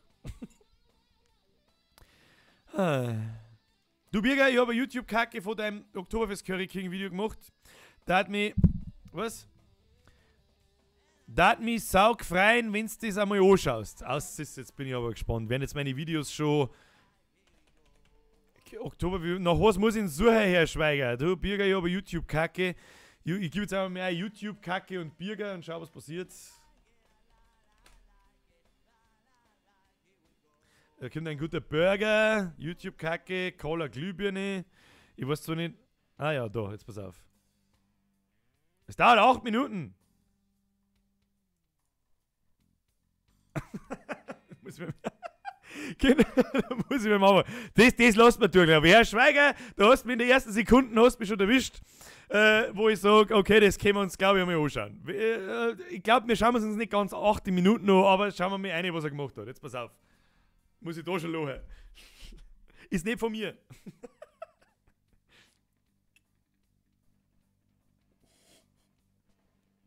Wie lange ziehst du das durch? Ja, das ist jetzt voll behindert. Habe die Ehre miteinander, ich bin's, 2018. Und erst einmal habe ich die Ehre, Birger. Es hat jetzt ein wenig gedauert, bis das nächste Video kommt und das nächste Video hat jetzt ein wenig gedauert. Habe ich eigentlich schon gesagt, dass ich es rausgehört habe? Schaut nicht so aus, aber das ist so. Wir machen heute mal ganz was anderes. Ich habe YouTube gefragt, zwingen wir ihm oder zwingen wir ihm? oder zwingen wir jemand anderen? Das ist jetzt alles ein bisschen schwierig zu mir erklären. Folgendermaßen schaut die Sache aus, da rede ich jetzt auch gar nicht lange rundherum. Fangen wir es so. Erste Frage, könnt ihr euch an das nur erinnern? Ja? Zweite Frage, kennt ihr den? Es scheißt euch wirklich gar nichts, gell? Also wer es original kennt. Das darf doch nicht die Wahrheit sein. Wenn ich das schon sehe, dieses Gesamtbild, nimmt's mich schon. Wenn nicht, dann kennt's ihn gleich. Ich war mir ja nicht so hundertprozentig sicher, ob es irgendwelche geistig schwerbehinderten Leute gibt, die diese Scheiße kaufen, fressen und am Schluss auch noch für gut finden. Aber, um euch das jetzt etwas näher zu bringen, schauen wir uns einfach mal an, was er tut. Hier ist eine echt geschnittene Wurst, weiß drin. Eine echt geschnittene? Ich weiß ja nicht, wie es euch geht oder wie es ihr kennt, aber ich teile nicht das Schneiden und schürt mir dann Zwischel ganz ins Maul. Ich weiß es nicht. Ist doch nicht vorgekommen. Ich weiß gar nicht, ob ich überhaupt schon mal eine Wurst in Weiß gegessen habe. Eine Wurst in Weiß? Du weißt nicht, ob du schon mal eine Wurst in Weiß gegessen hast. Ich weiß nicht, ob ich das falsch finden soll oder sogar nicht falsch finden soll. Das ist gar nicht mal so schlecht. Violett nicht, trotz schlechter Dislike. Ey, Marco, nicht mal schlecht, hast du echt gut gemacht für den Anfang. So, da kriegt er von mir natürlich auch ein Like und ein Smiley hau ich ihm auch noch rein. So, Herr Schweiger, das Einzige, was ich da, ich hab sowas selber noch nie gemacht, keine Ahnung, ich hab nicht einmal bis vor kurzem nicht mehr gewusst, was YouTube-Kacke überhaupt ist. Ganz ehrlich, ich hab lachen müssen. Ruhig weiter. Sucht mal ruhig nach YouTube-Kacke, Birger und die Weißwurst. Haut euch den Scheiß ein und jawohl. Wie soll ich sagen? Mir ist noch öfter und offensichtlicher der schneller hintereinander der Scheiß zusammengeschnitten sei. Umso mehr bringt es dich zum Lachen. Muss ich beim Anfang schon lachen, wenn ich aufkomme und wieder runterfahre, muss ich schon lachen. Keine Ahnung, das ist genau mein Humor. Der Little Panda, sexuelle Belästigungskartoffelpuffer. Warum denn ein Kartoffelpuffer? Da muss ich gleich wieder einen traurigen Panda machen. So, da, so. So. Der Herr Siffler, habe die Ehre, Herr Siffler. Schöne Grüße nach Oberbayern, aus quasi Niederbayern, ne? Ich habe gerade mein sexueller Belästigungs-Koala-Kostüm also sind wir irgendwie verbunden miteinander. Herr Drechsel, das hat jetzt ein bisschen einen seltsamen Flair, aber ja. Geiles Video, los da. Gut, dann werden wir es halt wieder rein. Warum nicht? Herr Schweiger, schau es uns ganz an. Hab ich nichts zum tun. Kann ich mir mal 5 Minuten näher sitzen und einfach bloß lachen. Das ist gut, das tun wir. Von dem, was du jetzt gleich tust. Ich weiß nicht. Ich weiß es echt nicht mehr. Ich bin auf jeden Fall Team braune Wurst weiß. Team braune Wurst? Braune Wurst weiß. Team braune Wurst weiß. Ich glaube, er Team braune Kack. Merci. Ihr habt euch den King Curry gewünscht.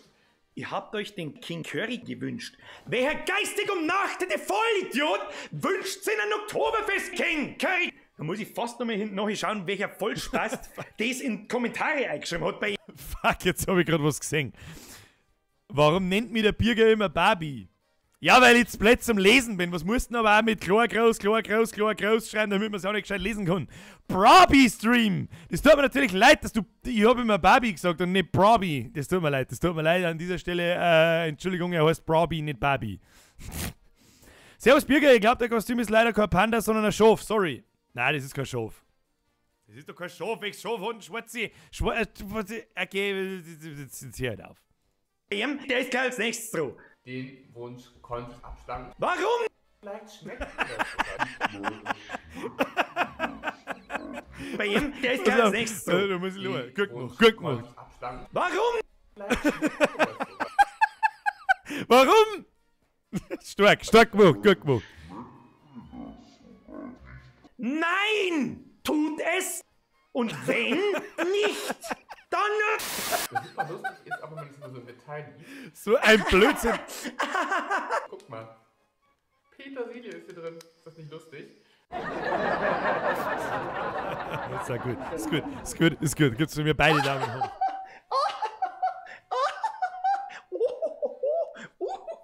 Die Petersilie ist so lustig.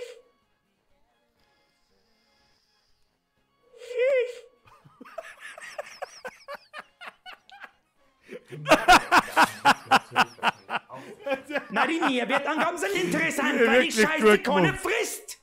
Glaube ich. Stecht auf jeden Fall die Folie ein, sonst explodiert das Ganze wahrscheinlich in der Mikrowelle. Steck die Folie ein, sonst explodiert die... Ich weiß nicht, was ich dazu sagen soll. Kommt selten vor, dass ich manchmal weiß, was ich dazu sagen soll. Bin ich mal gespannt. Es riecht schlecht, muss ich sagen.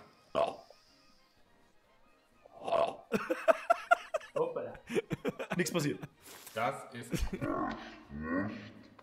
Gibt's irgendwas Peinliches, wie wenn er Ossi versucht, Ohrisch zum Schmerzen? Nein, ich glaube nicht. Falls doch, dann zeigt es mir bitte. Und jetzt kommt natürlich auch noch die Petersilie drüber. Schön, das mag ich. Die Petersilie schon wieder.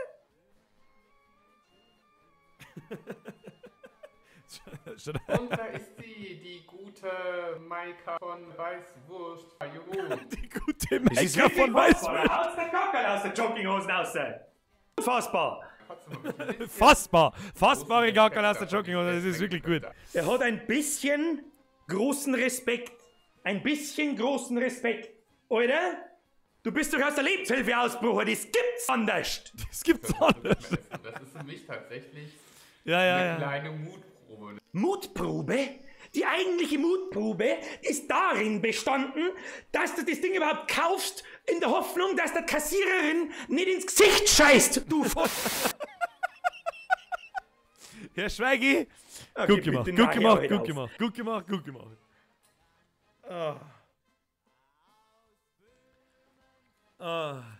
Wenn du mir jetzt verzeihen möchtest, dass die Scheiße auch noch gut ist, dann plädiere ich drauf, einen Kasten zu erfinden. Ich spende sogar Geld dafür, dass wenn ich meine Scheiße in den Kasten einstecke, dass die unweigerlich aus seinem Monitor rauskommt. Und ihm da drin muss treffen soll.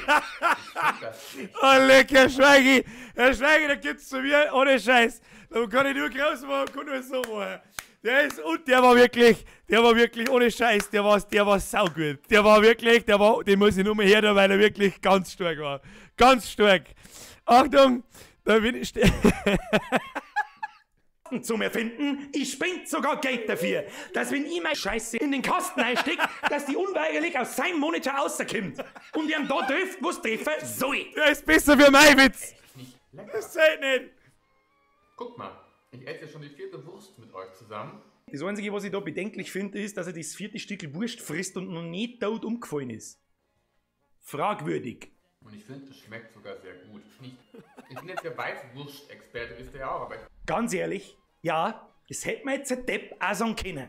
Und genau, sehe ich, sind das Problem an der Geschichte, dass der Maika-Depp überhaupt auf das eine Idee kommt. Ich hab oft einen guten Tag, aber manchmal habe ich einen guten Tag, da denke ich einmal kurz nach. Und dann habe ich mir gedacht, ich hab oft einen guten Tag, aber manchmal habe ich einen guten Tag, da denke ich einmal kurz nach. Und dann habe ich mir gedacht, wie kommt man auf das überhaupt? Und dann habe ich noch mal drüber nachgedacht und dann ist mir irgendwann einmal eingefallen, so, ich hab oft einen guten Tag. Ich hab, glaube ich, herausgefunden, wie Maika diesen Dreck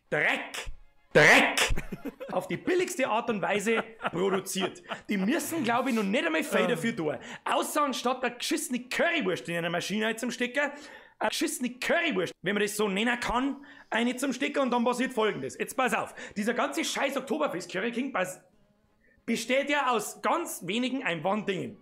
Die scheiß Pommesgabel ist gleich aus Holz, die ist auch beim Curry King so.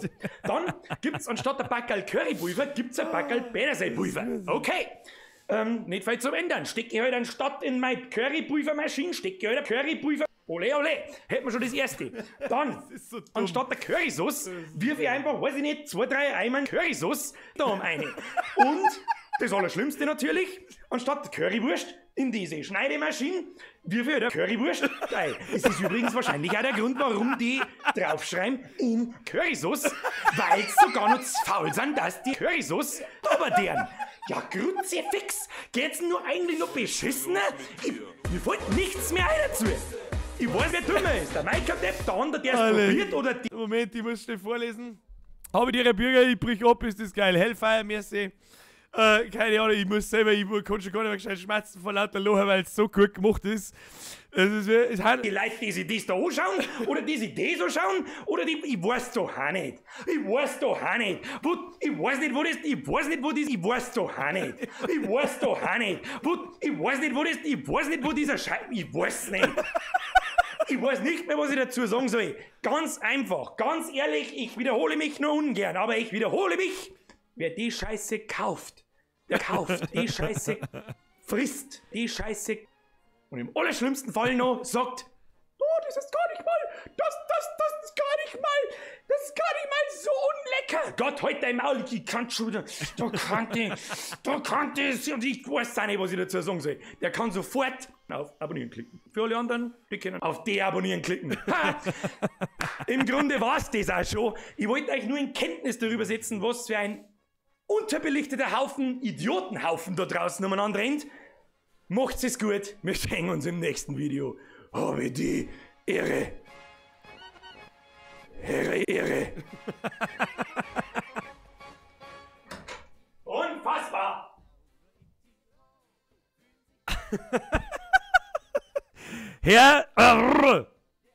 Sehr gut, sehr gut. Sehr gut. What's up, Fam Squad? Today What's up, Fam Squad? Das ist von PewDiePie. Was ist denn ihr für Depp? So. Ganz stark. Ganz stark. Hey, der Ben Bär hostet mich. Merci 1. Warum steht da Merci 1? Das verstehe ich jetzt nicht ganz. Was ist das? Was ist denn das alles da? So, Kinder, jetzt muss ich mich erst einmal wieder fangen. Herr Schweiger, sehr gut gemacht. Ich habe mich köstlich amüsiert. Hat mich wirklich köstlich amüsiert. Für alle, die jetzt zuschauen und meinen, ich schaue da meine eigenen Videos so und loch drüber. Nö. Herr Schweigi hat eine YouTube-Kacke draus gemacht und ich habe gerade furchtbar verloren müssen. Ist wirklich gut gemacht. Es ist nur meine Auffassung, ich muss sagen, wirklich ein paar saugute Dinger drin. Keine Ahnung, vor allem das mit, wenn ich meine Scheiße in den Kasten einstecke und so, das ist wirklich köstlich. Das macht quasi mein, ein Viewer von seinem Kanal. Okay. Der Probi Stream hostet mich. Merci 1. Merci.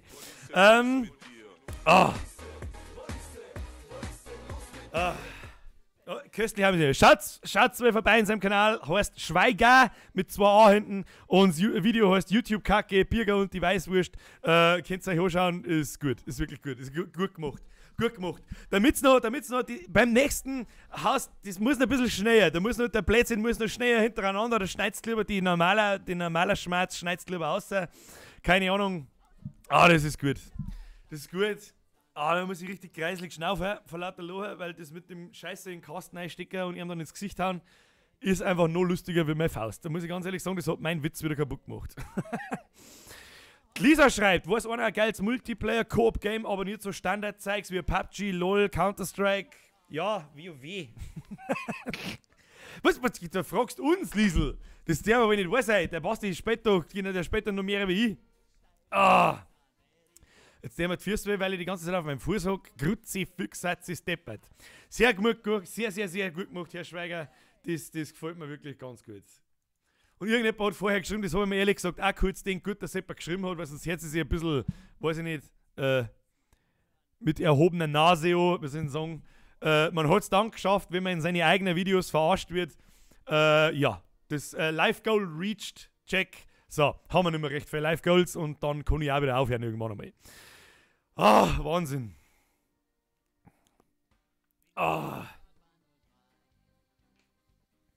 Liesl, jetzt schreiben ein paar Leute was. World of Tanks, World of Warships habe ich relativ lang gespielt, Monster Hunter, Call of Duty, falsche Lisa Birger, was, warum?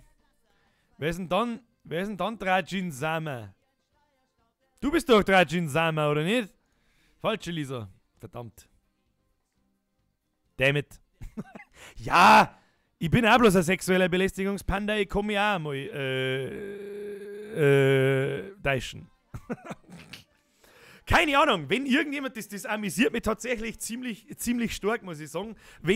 Das tat mich freuen, wenn ich mehrere solche Sachen zum Singen kriegen, wo Leute aus meinen Videos irgendeinen Blödschiss machen. Keine Ahnung. Ihr seid herzlich dazu eingeladen, die zu verwenden und irgendeinen Dreck draus zu machen. 1:1 war mir natürlich ganz recht, wenn das nicht gestohlen wird, das war ganz toll. Aber so einen Blödsinn draus machen, das hätte ich gerne öfter sehen. Das ist echt lustig. Schauen wir mal, ob der Herbert am Berg her wird. Ich habe aber gehört, dass der Herbert die Waltraud irgendwie so herbläht, dass sich die Waltraud nicht mehr im Wald traut. Gut, sie fix. Alexander Birnberg, wenn es schon nichts mehr am Mikro hält und man alles mit Gummis festmachen muss. Was? Ne, da habe ich alles, das sagt man, gell?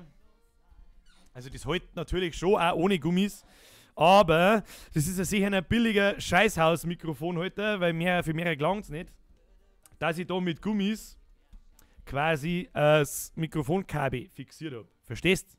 Verstehst du das? Schau. Da hängt alles umeinander, Ist ja wurscht. Ach ja. Der Mieter fragt mich, wann machst du noch wieder Bavarian Zap? Das ist eine gute Frage.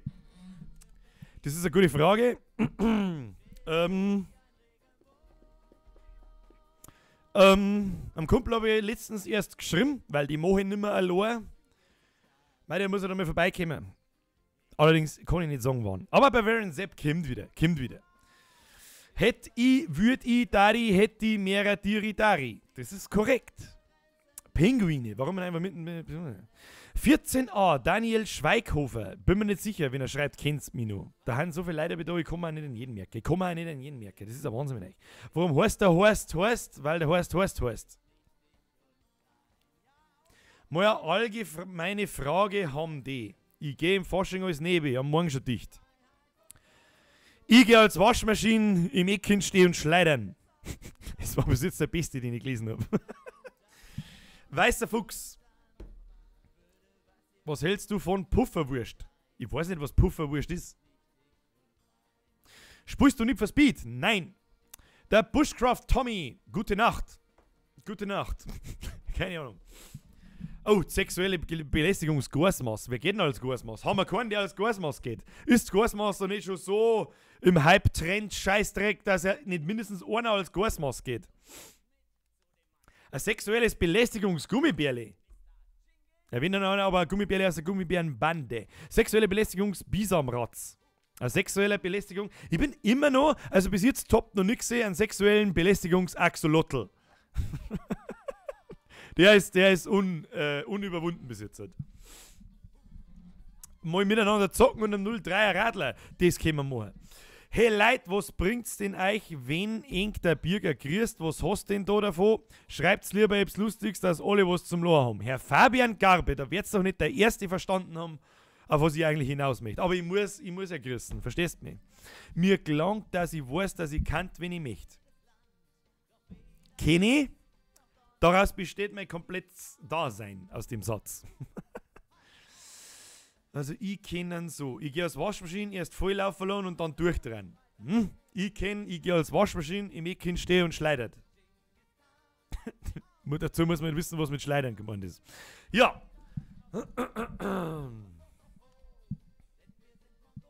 Alice aus dem Wunderland, Gummibärenbande, nein, gibt's wieder Ärger. Ja. Da gibt's wieder Ärger, da kommt nicht wieder YouTube und sperrt mein Video. Das mag ich nicht.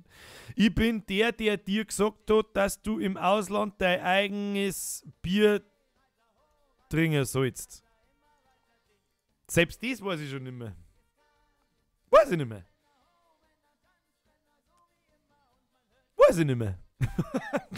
Ich gehe ins Wartezimmer schon in der Früh, breche frei. Ja, sexuelle Belästigung off. Kannst du mal fast viel Laude anschauen. Das weiß ich nicht, was das ist. Schwer ist leicht Eps. Das stimmt. Das Schlimme ist, der Satz macht halt auch noch Sinn. Salatsauce. Sexuell. Jetzt haben wir endlich was einen sexuellen Belästigungsaxolotl toppt, nämlich die sexuelle Belästigungssalatsauce. So. Ich gehe aus Costa Concordia, lass mich volllaufen und gehe in Schieflage. Da haben wir doch schon besser nicht gesehen. Ich gehe als falschparktes Auto und lass mich abschleppen. Ich gehe als Chipstüten und lass mich aufreißen. Ich bin unterhopft. Was bist angeschodert? Was angeschodert? Angeschodert? Ich weiß nicht, was angeschodert heißt. Das ist sehr nach einem österreichischen Wort. So viel so viele Wörter fangen bei euch mit O. die bei uns mit auffangen, dass man das wirklich gar nicht gescheit lesen kann. Da, der Raffi hat's verstanden, er geht einfach nur als Axolotl. Er ist weder der sexuelle Belästigungsaxolotl, noch der leck mir doch mein Nossen Hoden Axolotl, sondern er ist einfach bloß der Axolotl. Jetzt kommt dann mein Spezi mit seinem neuen Band, das heißt, die wird nimmer Land da sein. Das ist Sammy Play Z, das ist auch gar nicht schlimm. Haben wir schon wieder 1,5 Stunden am Streamen. Wo ist denn die Zeit bitte hingekommen? Grüezi fix, seid sie steppert. Meine sehr verehrten Damen und Herren, was tun wir jetzt? Langsam aber sicher müsst bei mir uns einmal irgendwas ausdenken, was wir mir am Freitagnachmittag im Stream tun, weil jetzt mal bloß her sitzen und Scheiße labern ist auch nichts. Sag ich euch ganz ehrlich, das muss doch auch langweilig werden. Du hast es ja fast angeschaut, ist gleich besuffert. Schau her, den Begriff kenne ich nicht. Hey, spielst du eigentlich WoW? Ja, mein Account läuft tatsächlich sogar noch, aber ich spiele seit 2 oder 3 Wochen nicht mehr. Und jetzt warte ich aufs nächste Add-on. Und dann spielen wir wieder. Ich gehe als Radler und lass mich anspeien. Das ist okay. Ich gehe als Radler Hosen und lass mich anziehen. Eng. Ich gehe als Händelmoor-Senf und wenn du jetzt ein Weiberleit bist und kannst sagen, ich gehe als Händelmoor-Senf und lass mir mein Würsteleit tauchen.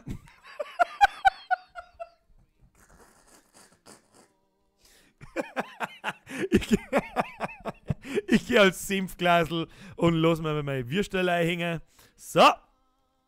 Na, das wird nicht langweilig. Schauen wir an Hermes an. Den bagelt man noch einmal aus. Ein Bürgerstammtisch brauchen wir auch mal. Ein Bürgerstammtisch im Prinzip ist ja das da ein Bürgerstammtisch. Ja? Wie möchtest du mit 250 Leuten an einem Stammtisch sitzen? Den Stammtisch mag ich sehen. Was reagiert auf andere YouTube-Kacke, das ist leibend. Schauen wir uns YouTube-Scheißträger an. Schauen wir uns YouTube-Scheiß an, oder was? Ich habe letztes Mal mein Telefon. Ich glaube, dass da wahrscheinlich mein Mom drin ist, wenn ich das so richtig sehe. Soll ich mal mit der Mom telefonieren? Sollen wir das mal machen miteinander? Warte mal. Muss ich ein Arbeitschel machen? Hallo? Hallo? Was ist da los? Was? Du bist so blöd. Ich kann nicht aufhören sein. Was soll denn das? Ja. Was möchtest man sagen? Ja, das ist schön. Ich bin noch nicht fertig da. Ja, was? Meine sehr verehrten Damen und Herren, meine Mama ist nicht ganz dicht. Aber das ist ein anderes Thema. So. Ja, ist dir. Das ist einfach so, warte mal schnell, es ist einfach so stark, Mams verstehen das nicht, was man mir da tun, aber offensichtlich schaut sie gerade zu von irgendwo aus und ruft mir jetzt da und lacht über Senfglasel mit dem Würstel drin. Ich weiß jetzt nicht, wie ich erklären soll, dass ich immer noch da sitze und das mache. Bist du schon noch da? Ja, aber ich kann jetzt nicht telefonieren, ist dir das schon klar?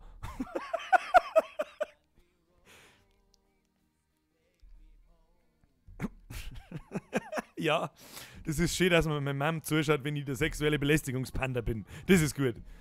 Ja, schön. Ich kann jetzt nicht telefonieren. Was soll jetzt der Song dazu? Ja, bis später. Vierte. Was soll jetzt der Song dazu? Was soll jetzt der große Song dazu? Mom, falls du das sagst, ich kann nicht telefonieren. Weißt, erklär mal deine Eltern, ein Tablet zum Bedienen oder wie das Internet funktioniert oder generell irgend sowas. Ich weiß es auch nicht. Ich weiß nicht, was ich sagen soll. Das ist ein Wahnsinn. Warte mal, jetzt ist mein Headset. Ich schwitze unter diesem Scheißkostüm schwitzt mir voll ganz schön. Das ist ein Wahnsinn. Mir rinnt Nasen. Hey, ich bin immer noch grau, glaube ich, ein wenig. Weiß ich nicht, sollte mir vielleicht mal die ganze Flaschenbier, wo das Ganze einschütten. Bist du deppert. Andere, haben wir sonst keine, uns müssen doch miteinander noch besser nehmen. Ich gehe alles la und mach das und das einfallen. Muss ich ganz ehrlich sagen, bis jetzt gefällt mir am besten, ich gehe als Waschmaschine, stehe im Ecken und schleudert und, muss ich auch ganz ehrlich sagen, ein Senfglasel und lass mir das Würstelei hängen. Ja. Was, du willst doch telefonieren, Birger? Ich hab doch gerade telefoniert. Nimmer wird das langweilig, das hier. Also ich gehe als Wulzau und lass mich. Fällt mir nichts ein dazu. Birger, hast eine coole Mom. Schau her, Mom. Genieße, sagt sie mir alle Hallo zu meiner Mom. Kennst du das machen? Ich weiß ja nicht, ob sie den Chat da, also den seht ihr ja im Video, den seht ihr ja. Sagt mal, alle habe ich die Ehre Bürgermann. Das darf mit Sicherheit sauber gefreien. Wenn da hier 200, was weiß ich, 80 Leute oder wie viel das wir sind, eine schreiben, hallo Bürgermann, habe ich die Ehre Bürgermann, servus Bürgermann, was auch immer. Macht's mal bitte. Da freut sie sich, die Bürgermann. Ich möchte, dass der Chat eskaliert. Ja, geht doch.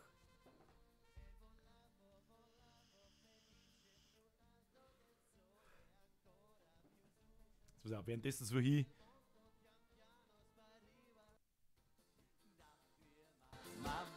Wir werden jetzt da keine Musik mehr, kann man das etwas sagen? Ah. So. Mom, ich hoffe, du kannst es lesen. Da, wo haben sie alle? Das ist aber seitenverkehrt, keine Ahnung. Ganz ehrlich, vielen Dank. Da freut sie sich mit Sicherheit wie ein Schnitzel. Habe die Ehre Bürgerchefin. Ja, das stimmt.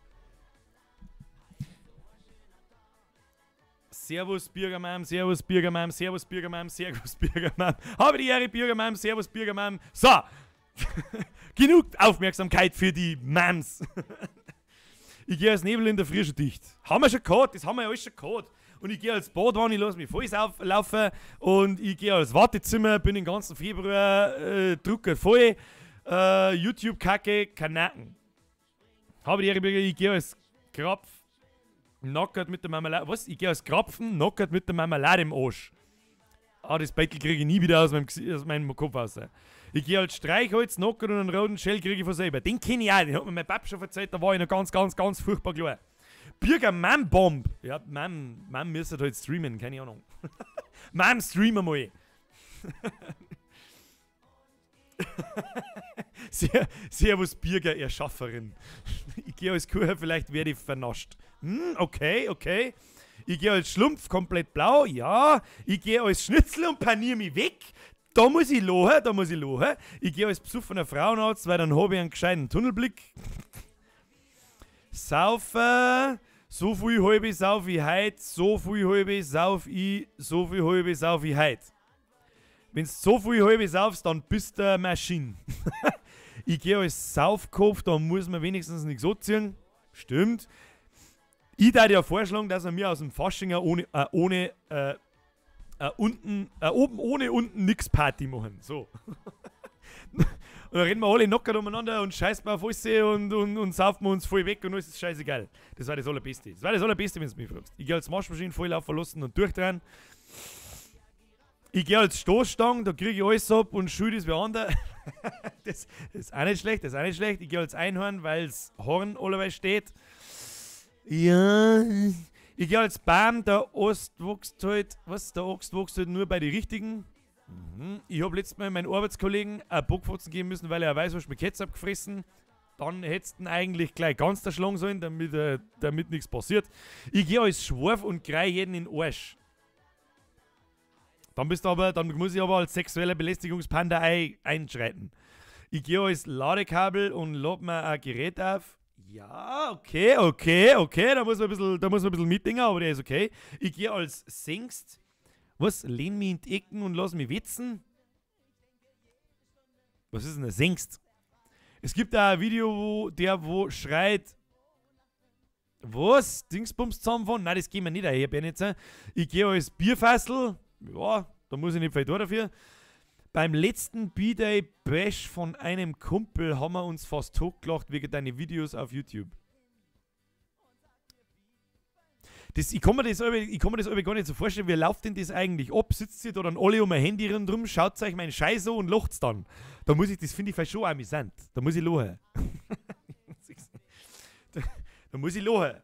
Weiß ich nicht. Das hat es ja zu meiner Zeit, wo ich noch jung und hübsch war, hat es ja das noch nicht gegeben. Da hat es noch kein YouTube nicht gegeben. Hat das Internet, das setzt sich ja nie durch, hat es ja geheißen. Ich gehe als Tapete und mal mich blau an, das ist auch okay. Du bist so eine sympathische Seele, mit dir kann man bestimmt also dermaßen griebige halbe saufen. Eine, wegen einer stehe ich nicht auf. Ich gehe als Geschirrspüler, kann nur hakeln, wenn ich zu bin. Das ist gut, der gefällt mir gut. Ich gehe als Geschirrspüler, ich kann quasi nur arbeiten, wenn ich zu bin. Weil hackeln, das versteht ja wieder bloß die Hälfte. Ja, ja. Der Bravi schreibt nach dem Tablet. Ja, gut, Handy, Tablet, das ist dasselbe. Du alte Zwiderwurzen, Bavarian Sepp, Besti, wann kommt die nächste Folge? Pff, kann ich nicht sagen. Das Problem mit den Bavarian Sepp-Videos ist, ich weiß nicht, wie sich das verhält, wenn der Kanal jetzt so groß ist, wie er ist. Ja? Wir haben ja mittlerweile, Moment, jetzt müssen wir mal schauen.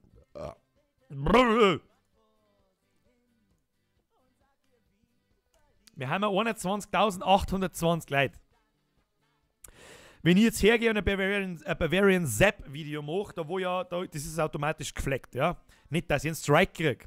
Da habe ich jetzt ehrlich gesagt überhaupt keinen Bock nicht drauf. Früher wäre der Kanal noch klar, da weiß man, wurscht gewesen. Aber jetzt war es echt ein bisschen bitter.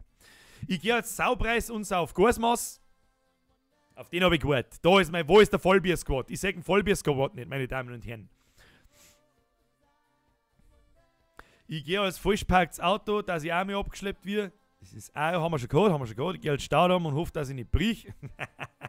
Der ist auch gut, der ist neu. Alx M, der ist neu. Ich gehe als Staudamm und hoffe, dass ich nicht brich. Ich gehe als Bett und dann lege ich mich auf, wie ich animiert bin. Du legst dich quasi auf dich selber auf. Das verstehe ich nicht. Ich gehe als Abschleppwagenfahrer. Ich muss jetzt aber nicht erklären, warum, oder? Ja, nein. Ich gehe als dunkles Weißbier. Ende des Satzes. Okay. Der Megatrip fragt mich, tust du regelmäßig Schafkopfen oder ab und zu? Ich glaube, ich habe schon so lange nicht mehr Schafkopf, dass ich nicht einmal mehr wissen darf, wie es geht. Sage ich euch auch ganz ehrlich. Ich gehe als Ziege und schieße mich weg. Ist auch okay. Ich gehe als Pirat und hau mir einen Hackt in den Schädel. Den verstehe ich nicht. Hast du eigentlich ein Bavarian Cap? Nein, habe ich nicht. Obwohl ich eigentlich die letzten 12 Jahre bis vor ein paar Monaten jeden Tag eine Kappe aufgehört habe. Man kennt mich eigentlich nicht ohne Kappe. Jetzt mittlerweile schon. Jetzt kennen mir ja irgendwie 20.000 mehr Leute, wenn es gelangt. Ich gehe als Soldat und drücke die Weiber meine Munition in den Arsch. Okay. Wieso denn? Ich gehe als Badwanner und lasse mich volllaufen. Haben wir schon gehabt. Ich gehe als Ittinger Radler alkfrei, dass alle grinsen. Na, ich gehe als Ittinger Radler alkoholfrei, dass alle speien. Jetzt weiß ich, was mit meinen Kumpels mache, alle als SWAT angezogen und Bürgers Vollbier-Squad auf. Das war natürlich geil. Wenn da irgendwo, jeder hat einen Maskrug und alle haben als SWAT-Team verkleidet und hinten am Bugel steht Vollbier-Squad, dann komme ich vorbei und mache mit. Ich gehe als Postboot und renn von Schlitz zu Schlitz bis der Sogleis. Der ist gut. Der ist gar nicht schlecht. Ich gehe als Postboot und renn von Schlitz zu Schlitz bis der Sogleis. Ja, der ist gut. Das war bis jetzt der Beste seit der ganzen Zeit. Ich gehe als Watschen und hau mich in die nächste Ortschaft. Okay, der hat jetzt nichts mit Saufen zu tun, aber ist egal. Ein Gasmaß für mich, kein Gasmaß für die. Das ist gut, dann muss ich nämlich nicht saufen. Ich gehe als Jacks Bierer oder Pirat, als Steckdosennäger-Pirat, der als Pirat getarnt ist, ich weiß nicht. Zünnetzel, Nackern mit einem roten Kopf auf, den kenne ich schon, den haben wir auch schon gehabt. Musste mir ein bayerisches Blatt in die Staaten bestellen und habe fast $20 Shipping bezahlt. Was bayerisches Blatt? Du musst ein Kartendings. Ja. Bist du in die USA? Wir haben einen Zuschauer aus den USA. Bist du deppert? Krass. Ich gehe halt mit dem Top 80er Jogginganzug und einer Perücke fort, dass mich... Was? Das habe ich lesen können. Bestellen Jogginganzug und einer Perücke fort, dass mich weil Aure, der dein Video angeschaut hat. 20 € Gang. 1995 Gang, muss ich sagen, dafür. Was ich vergessen habe in meinem Video, nicht die ultra peinliche Perücke ist das Schlimme, sondern, was heißt das Schlimme, das Ausschlaggebende ist der Pornobalken. Du brauchst natürlich einen sauberen Olibar hier. Das ist wichtig. Ich gehe als Wulzau, dann muss ich mich nicht verkleiden. Ich gehe trotzdem als sexueller Belästigungspanda oder als, ich mag immer wieder gern in erwähnen, der sexuelle Belästigungsaxolotl. Der ist stark. Belästigungsaxolotl. So, der ist wieder weg. Oder der sexuelle Belästigungshaumtaucher. Warte mal, wo ist er? Da ist er. Haumtaucher. Gehst du oben da. So, mir ein bisschen größer mal. Der Herr Haumtaucher, der hat mehr Aufmerksamkeit verdient. So. Ich gehe als Landwirt und pflüg durch Dritzen. Ja, der ist auch okay, Ich gehe als Chipstüten, dass ich auch mehr aufgerissen hier. Ja, haben wir auch schon gehabt. Ich gehe als Landwirt und pflüg in die Ritzen, haben wir schon. Ich gehe als Feuerwehr, der den Ich gehe als Feuerwehr einen Eigenbrand bekämpfen. Ja, das ist auch okay. Ich gehe als Pickass, nur schwarze Socken und schwarze Handschuhe.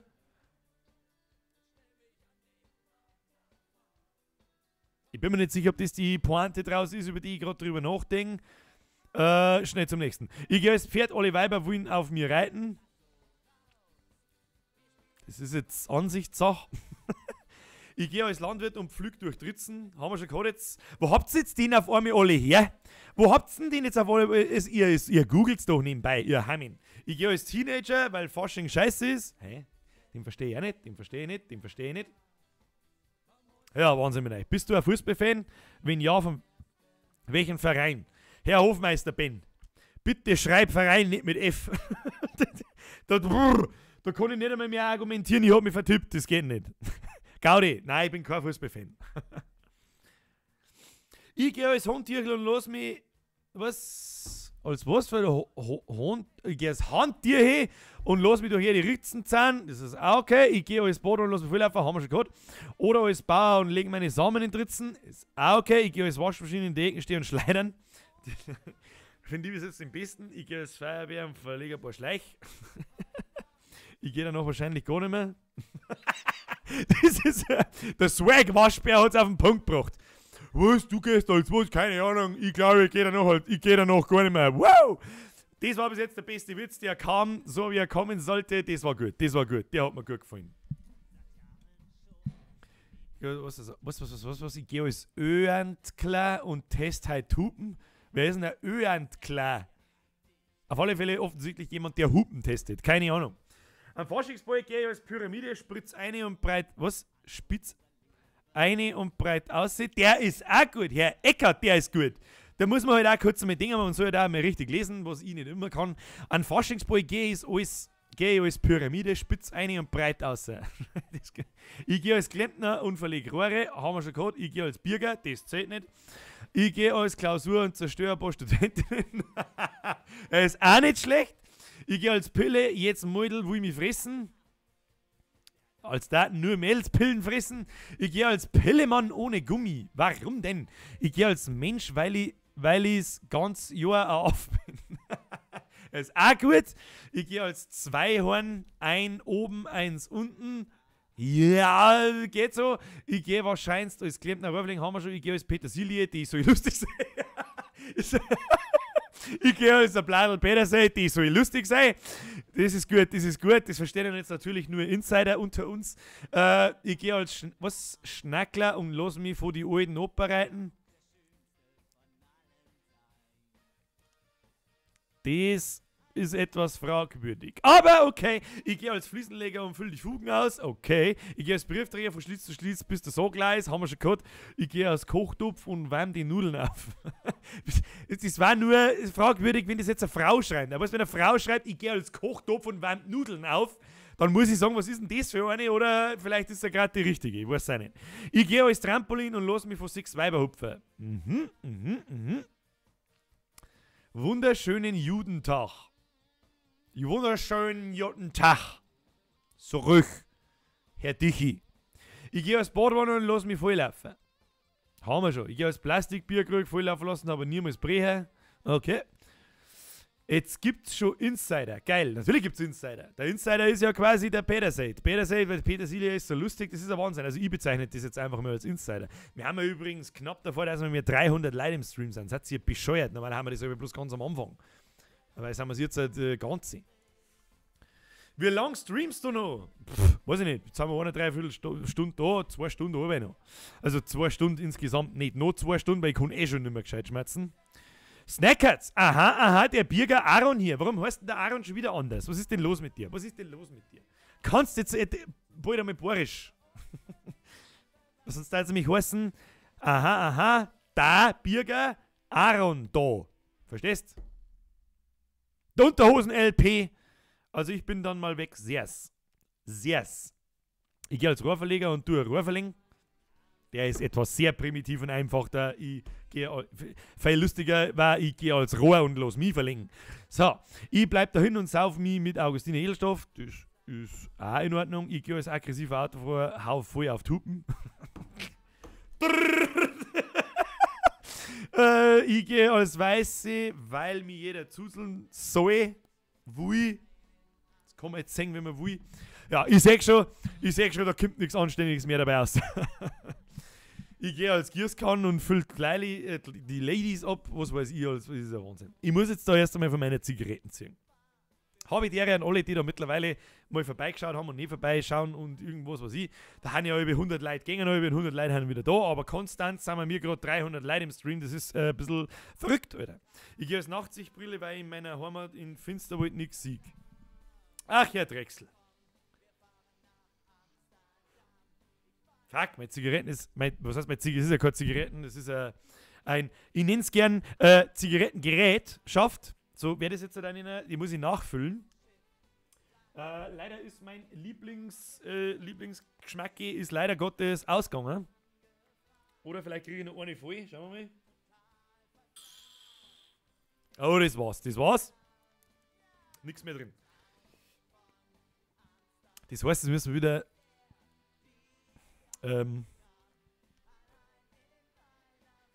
es riecht so gut. Suicide Cat. Vanillepudding mit Erdbeer. Das mögen wir. Das mag er, der sexuelle Belästigungspanda. Aber wenn er sie abschüttet, das mag er nicht. Bäh. Meine Freundin geht als Ketchup und ich stecke meine Wurst ein. Du sollst keine Würstel in Ketchup einstecken. Hat sie ihre Tage oder was? Bäh. Entschuldigung. Entschuldigung, war nicht so gemeint.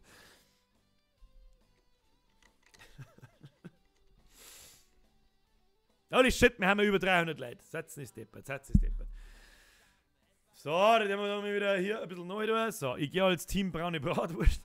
Ich gehe als Eintagsfliege nach dem Tag tot. Ja.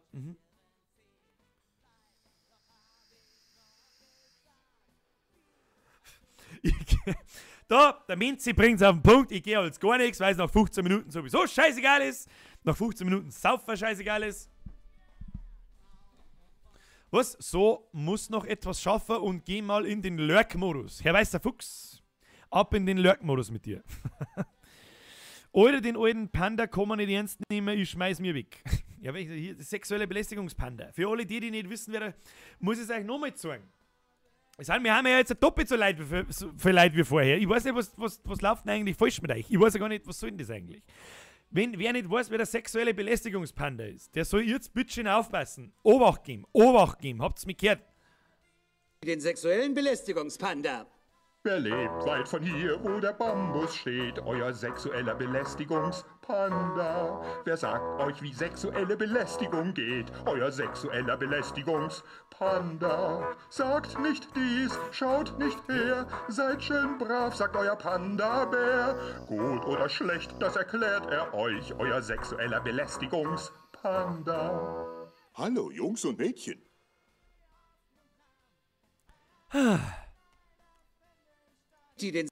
Eigentlich hätte ich ja gleich so online kommen sollen. Hallo Jungs und Mädchen. Hallo Jungs und Mädchen. Hallo Jungs und Mädchen. Wer lebt weit von hier, wo der Bambus steht? Euer sexueller Belästigungspanda. Ja. Deutschland spendet 5 Euro per Superchat. Vielen herzlichen Dank. Kauft eine halbe. Mohi, da kriege ich aber 3 davon. Nimm ja. Merci. Steven, Birgit, gib mir mal deine Nummer. Irgendwo als Nachricht. Dann können wir uns mal zusammenschreiben und zusammen streamen, wenn du magst. Das sounds like a good idea. Warum machen wir das nicht einfach über Steam? Das ist was, das schreibe ich dir. Oder schreib mir mal über Steam einfach eine Nachricht, ob ich online bin oder nicht. Zwinker, zwinker. Oder über ein Blizzard-Ding. Falls du verstehst, was ich meine. So. Das speichern wir nicht. So. Ich muss mir jetzt mal anders hinsetzen, weil du bist immer fucking offline. Das ist nur... Schaut nur so aus. Schaut tatsächlich nur so aus. Es hat schon einen Grund, warum ich immer offline bin. Oh Mann, mein Bommelschwanz geht oben hinten. Oh, jetzt bin ich die ganze Zeit drauf gesessen, jetzt geht er kaputt. Ich gehe als Panda, das ist genauso schön bin wie du. Ja, wer mag bitte nicht so schön sein wie ich? Hallo? Hallo? Bist du deppert? Um das in den Wörtern unserer dialektischen Nachbarn wiederzugeben. Bist du deppert? Gehörst? Machst du einmal ein Fan-Treffen in DGF, in Dingelfing oder in Deckendorf? Ja, weder noch. Weiß ich noch nicht, kann ich nicht sagen. Birger sagt, ich gehe als Nebe in der Frische dicht, weiß ich schon. Hast du ein paar geile Anmachsprüche, die man als sexueller Belästigungspanda bringen kann? Ja, die habe ich, die wollte ich aber noch nicht verraten. Gut, aber einen harten Kern darf ich es fragen. Pass auf, was darfst jetzt du als Frau sagen? Wir haben ja Frauen da. Jetzt pass auf. Ich darf das folgendermaßen machen. Muss ich selber schon lachen. So, jetzt pass auf. Du müsst euch vorstellen. So, wir brauchen dann die Antwort von den Frauen. Ja, weil Männer sowieso, aber von den Damen. Die Damen im Stream, stellen Sie jetzt bitte einmal Folgendes vor. Ihr steht so da, keine Ahnung, nehmen einen Rosenmontagsboy zum Beispiel auf Nacht, oh ja, ihr seid ein bisschen untereinander, sauft zu wenig, la, alles lustig. Irgendwo habt ihr ja doch Interesse, dass ihr endlich einmal einen anschmerzt oder nicht. Und dann wird Folgendes passieren. Jetzt pass auf, stellt euch vor, muss ja nicht ich sein, sondern, aber nehmen wir heute mal im ich sitze halt jetzt nur mal einfach so da. Ich habe ein Panda-Kostüm. So, dann passiert Folgendes. Ich komme, so komme ich daher. Achtung, das drehen wir jetzt ein bisschen da rum, damit es einfach ist, muss ich nicht so weit weg. So. Es ist quasi alles da ruhig, ihr macht da einen auf Schnatter und oh, schaut den an und der ist aber lieb und gibt mir das und was weiß ich und dann passiert spontan Folgendes und zwar Folgendes. So komme ich dann daher.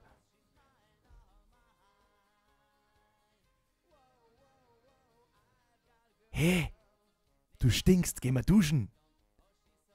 Und dann möchte ich wissen, ob das funktioniert. Wenn's lacht, hast du gewonnen. Wenn's nicht weißt, was du meinst, dann drehst du einfach wieder um und gehst. Du ist scheißegal, weil du pumpvoll bist. Ansonsten ist der beste Anmachspruch, den ich kenne, und so weiter, ist folgender. Du, Entschuldigung, ich hab mir im Suri ins Bett geschissen, kann ich heute bei dir schlafen? Der ist auch noch ganz gut. So.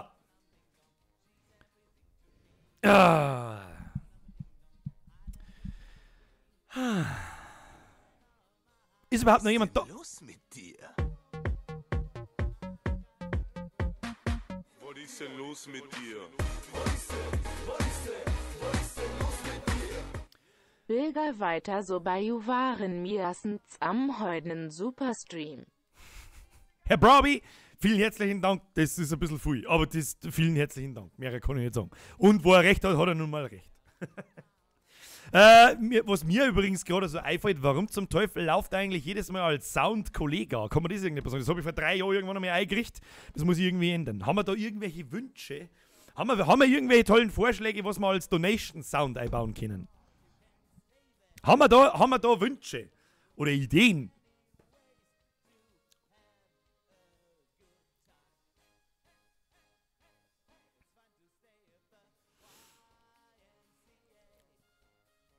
Ich muss sagen, das war eher lustig als Ohrmachen von meiner Seite. Das war eher lustig. Ja, natürlich. Aber dann habe ich die schon im Gespräch, ja. Wenn ich zu dir komme und schau dich so an, hey, du stinkst, geh mal duschen. Und dann lachst du, ja. Dann ist das Eis gebrochen und dann wird geschmerzt. Und dann habe ich die eigentlich schon am Sack. Du weißt das bloß noch nicht. So. Irgendein duftet der Musi. Wie wär's mit der bayerischen Hymne? Oh, die Bogfotzen Gatling Gun. Die ist nicht dumm. Ich weiß, kann ich ja ein Bettlei hauen, bloß weiß ich noch nicht, wie ich das muss. Der Wind bläst Freundin nichts. Der Wind bläst Freundin nicht Herbstgedicht.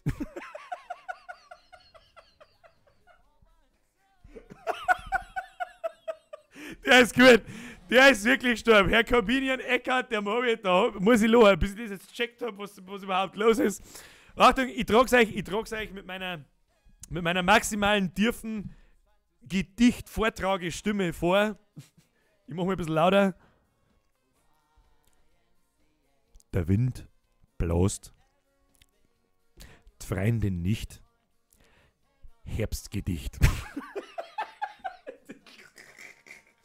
Der ist stark. Bogfotzen, eine halbe knallen lassen, Scherbermarsch, böhmischer ein halbe knallen, also eine halbe Plop-Sound ist auch geil. Stern des Südens, was? Als Donation-Sound? Nein, wirklich nicht. Also der FC Bayern hat bei mir herin wirklich gar nichts verloren. Hashtag Petersilie, kennst du Frauen mit dem Stern des Südens, einen ins Köben, Hermann, müssen wir noch anschauen. Na, wenn ein Bockfotzen Apache, wen dann? Oder der Apache mit der Bockfotzen Gatling Gun. Wie war's mit, du bist doch auch bloß so schön, weil ich so besoffen bin? Ja, das ist auch okay. Den, da glaube ich habe sogar mal ein paar zusammengeschrieben. Ich muss ja irgendwann einmal ein How-to-Bandeln machen und da habe ich mir ein paar aufgeschrieben. Aber das heben wir uns für dann auf. Schauen wir mal. Böhmischer Traum und sexuelle Belästigungspanda kommen. Sexuelle Belästigungspanda.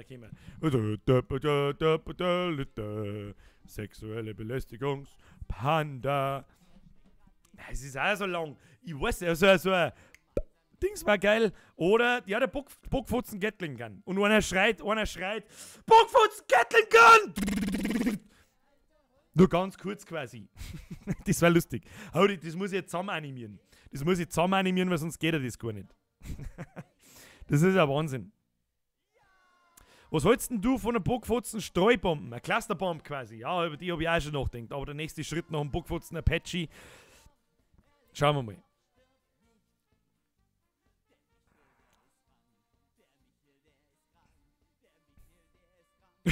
Wie war's mit dem Er ist würdig? Der Massimo.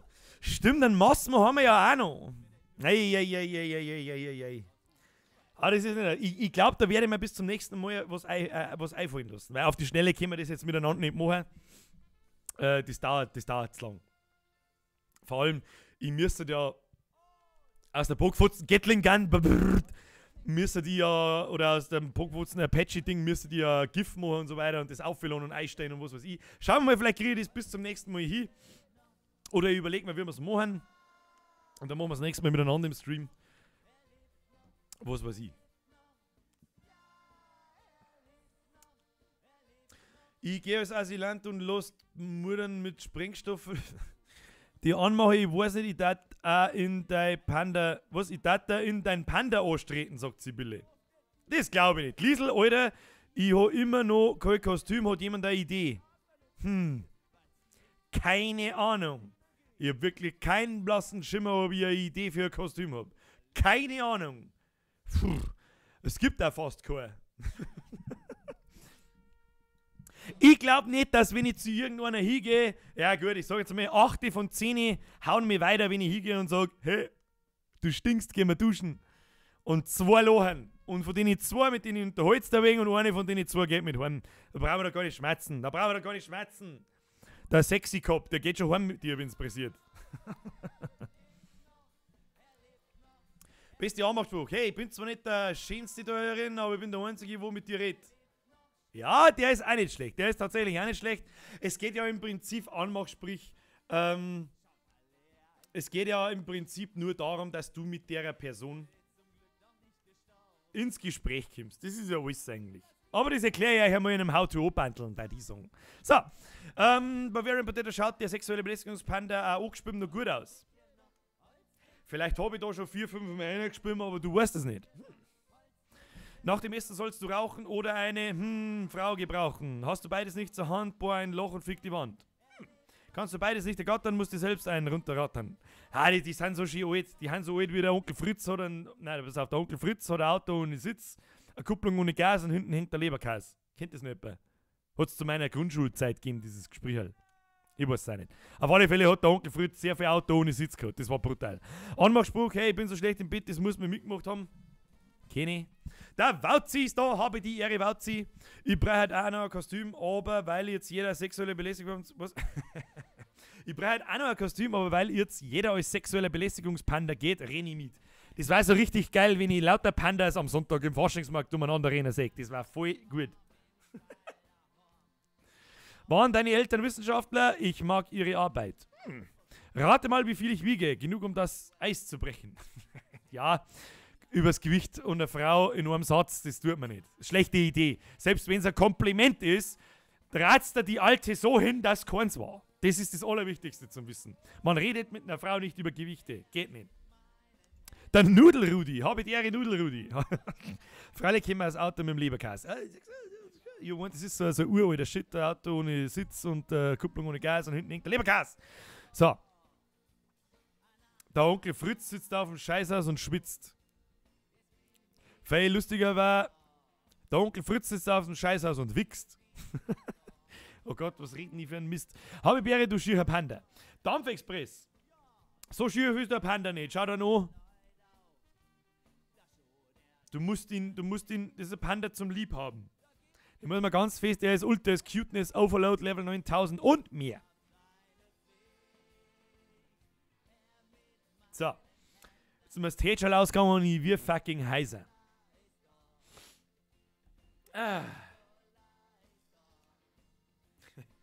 Elias Hehenberger, der ist anders gegangen. Hey, kann ich deine Nummer haben, weil eine andere möchte es eh nicht. Ich bin mir nicht sicher, ob das der Anmachspruch ist, der auch auf meinem Anmachspruch basiert. Möchte ihr dass es meiner ist. Es gibt ja noch einen anderen YouTuber, der heißt Bavarian Blogger und der hat einmal ein ganzes Video gemacht über Anmachsprüche und da kämen auch, ihr habt ihm die Vorschläge gebracht und da haben 2 Stück gefallen, die definitiv aus meinem Bockfotzen-Video sind. Nämlich, hey du, ich hab mir im Sur ins Bett geschissen, kann ich heute bei dir schlafen? Ist der erste. Und der andere ist, hey du, kann ich mal deine Nummer haben? Weil wenn ich sie da hinten frage, dann brauche ich deine Nummer. Ja, so geht er eigentlich. Aber ist nicht so schlimm. Kann ja jeder noch was lernen.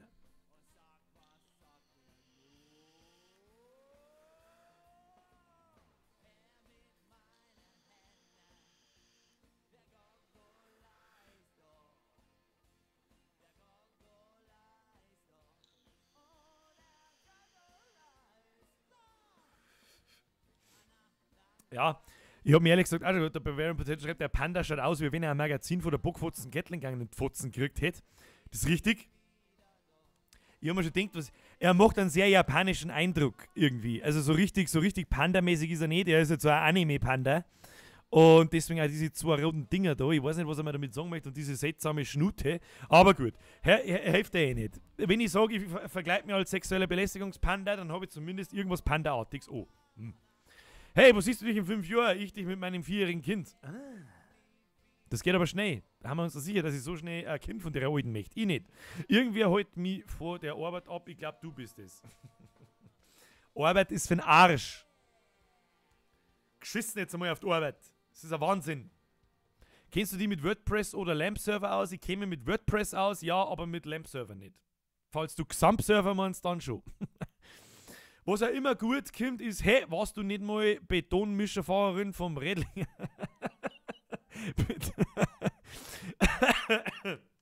Ich weiß nicht mehr, Betonmischerin, Fahrerin.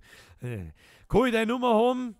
Hab meine verloren. Ja, der geht auch. Du musst es bloß einmal zum Locher bringen, dann hast du es geschafft eigentlich. Und wenn du dann noch ein bisschen einigermaßen Blätter herren kannst, aber halt nett und lustig bist und so weiter, bring ein Weiberleid 3-4 Mal in der Minute zum Locher und die geht zu 90% mit dir nach Hause. Oder es wird zum Schmusen. Aufpassen, zum Schmusen wird's. So. Ich schleife gerade eine Maske für Konversten in Bruck. Ich kann es nicht lesen. Was? Ich schleife gerade eine Maske für Konvensten in Bruck. Was ist denn ein Konvensten? Weiß ich nicht. Egal. Gibt es Anmachspruch für Mädels auch oder ist es dann generell für Jungs eine Schlampe? Nein, ist es überhaupt nicht. Aber ein Mädel muss das auf Cuteness Overload machen. Keine Ahnung, ihr braucht doch eigentlich nichts machen. Ihr braucht eigentlich bloß hergehen und sagen, oh, du bist voll nett. Du musst das bloß machen. Ganz wichtig für die Mädels ist Folgendes. Du darfst denjenigen niemals ansprechen, wenn er unter seine Freund ist. Niemals. Niemals. Weil er dann niemals so reagieren würde und wird, wie er es gern würde. Versteht das ja jeder. Aber gut. Das erkläre ich auch einem How-to-Bandeln. Das kommt jetzt dann eh bald einmal. A Convention. Jetzt ja, Convention, das ist mir schon klar. Also du schleifst gerade an einem Masken für eine Convention. Was für Masken? Von was? Kann ich bei dir schlafen? Ich hab mir mein Bett geschissen. Kenn ich schon. Am besten überrascht die Alte auf dem Scheißhaus. Ob jetzt die Überraschung auf dem Scheißhaus für die Alte so super ist jetzt fragwürdig. Der Klarwanger schreibt, ich bin eine Biene, ich bestäube dich. Da muss ich ganz ehrlich sagen, wenn ein Weiberleid zu mir hergeht und da sagen so, ich bin eine Biene, ich bestäube dich, dann müsste die so viel lachen, dass diesmal sie gewonnen hätte. Also zum Beispiel, ja, das mit dem Freund wissen wir sogar wir Mädels. Ja, und dann brauchst du nicht recht viel sagen. dann klangt wirklich, bei euch klangt wirklich, wenn du denjenigen allein erwischst, gehst hier und schaust noch und sagst so, servus, ich bin Senfmare. Servus, ich bin Senfmare, machst schmusen, mir war's wurscht. Und schon geht's los. Keine Ahnung. Ich weiß auch nicht. Eine Pestmaske für Cosplay. Die Pestmasken sind diese spitzen Dinger da, gell? Wenn mich nicht alles täuscht. Das ist natürlich, was ich sehe. Ich bin Pilot, darf ich bei dir landen? Habe ich schon oft gehört. Echt? Also der ist ja langweilig. Da muss ich nicht lachen, da muss ich gar nichts. Herr Sportsaal, riecht der Hodern noch Klo. Der Dampfexpress, der gefällt mir, der kommt gleich da bleiben. Du kannst gleich da bleiben. Hey Sportsaal, riecht der Hodern noch Chloroform. Der ist gut. Und dann und wieder schauen. Der ist gut, den merke ich mir. Hey Sportsaal, der riecht nach Chloroform. Den werde ich mir auch sofort aufschreiben. Sag ich dir, was ist. Der kommt auf alle Fälle. Der kommt in den Teil How Not To rein. Der ist gut. Hey Sportsaal, riecht der nach Chloroform. Hey Sportsaal, riecht der Hodern nach Chloroform. Ich muss ganz ehrlich gestehen, ich hab den schon kennt. Zwar auf Englisch, aber wurscht. Der ist gut. Ich gehe als Wespen und stich jeden in den Arsch. Nicht als Wespen. Ein Wespen heißt bei uns in Bayern Webs. Ein Webs. Und ein Webs mag keiner. Da stichst keinen Arsch damit. Dampfungsprojekt, der ist echt geil. Ja, wo gehen die ganzen wo kommen die ganzen Weiber her? Das habe ich mir vorher auch schon gefragt. Spricht man mal die Damenschaft da an bei uns herin? Auf einmal, da schreiben so viele. Da haben so viele Mädels da, das ist unfassbar, aber die haben aber stille Zuschauer, die schreiben aber nichts. Die haben nicht so wie wir Männer. Wir müssen halt immer und Mädels sitzen nicht da, schauen sie die so und ziehen sie dann den am wenigsten Behinderten raus. So läuft es halt nun mal. Ja, gut. Theoretisch, nach meinen Statistiken, ich sehe das ja, wer da über so zuschaut, haben immer so 10-12% Mädels da und schauen auch meine Videos so. Und theoretisch müsste man dann 25 Mädels sein, also irgendwas zwischen 20 und 30. Frauen, die nicht übers Gewicht reden, stehen nicht zu sich selber. Und wer nicht zu sich selber steht, macht was falsch im Leben. Gut, ob ich jetzt das Gewicht, wir reden ja auch nicht über unser Gewicht. Haben wir 250 Kilo, reden wir nicht drüber. Haben wir bloß 20 Kilo, reden wir auch nicht drüber. Man redet einfach generell nicht über das Gewicht. Wen interessiert die Scheiße? Ganz einfach. Kommt einmal ein Raumdurchgang. Was? Kommt einmal ein Raumdurchgang? Was? Ich verstehe nicht. Ich bin Lackierer, der deine Gesichtslackierung verbessern. Da musst mit der Spachtel hin. Oft einmal muss man da wirklich bei dem Weiberleit mit der Spachtel hin. Oh, die allerwichtigste Information ist, ein Weiberleit ist übrigens auch erst dann scharf, wenn es am nächsten Tag neben dir aufwacht und die Schminke im Kissen ist, die Schminke nicht mehr im Gesicht ist und sie immer noch scharf ist. Dann ist es scharf. Vorher nicht. Also eine Roomtour. Was eine Roomtour bei mir? Nein, die machen wir lieber nicht. Darin schaut es aus wie in Tschernobyl. Bist du deppert? Ich gehe als Websen und stich jeden an. Haben wir schon gehört, ich bin vom TÜV, ich muss deine Hupen testen. Wenn es dann natürlich nur eiskalt ist und wenn sie dann natürlich sagt, ja, da mach, dann machst du so. Und dann? Der Hosentaschen, Apache Hubschrauber, verdammt. Jetzt hast du mich erwischt. Den habe ich natürlich nicht in meiner Hosentasche, weil das Kostüm keine Hosentaschen hat. Das ist. Wen bummst du, wer bummst die keiner, bummst die. Der funktioniert im Suff nicht, da kommt's nicht mit. Ich bin voll behindert, aber auserziehen Kind mit. Ich gehe als Brunnen und wassert mich zu. Oh mei, oh mei. Hörst Pralina, brauchst du eine gescheite Füllung. Den kenn ich auch.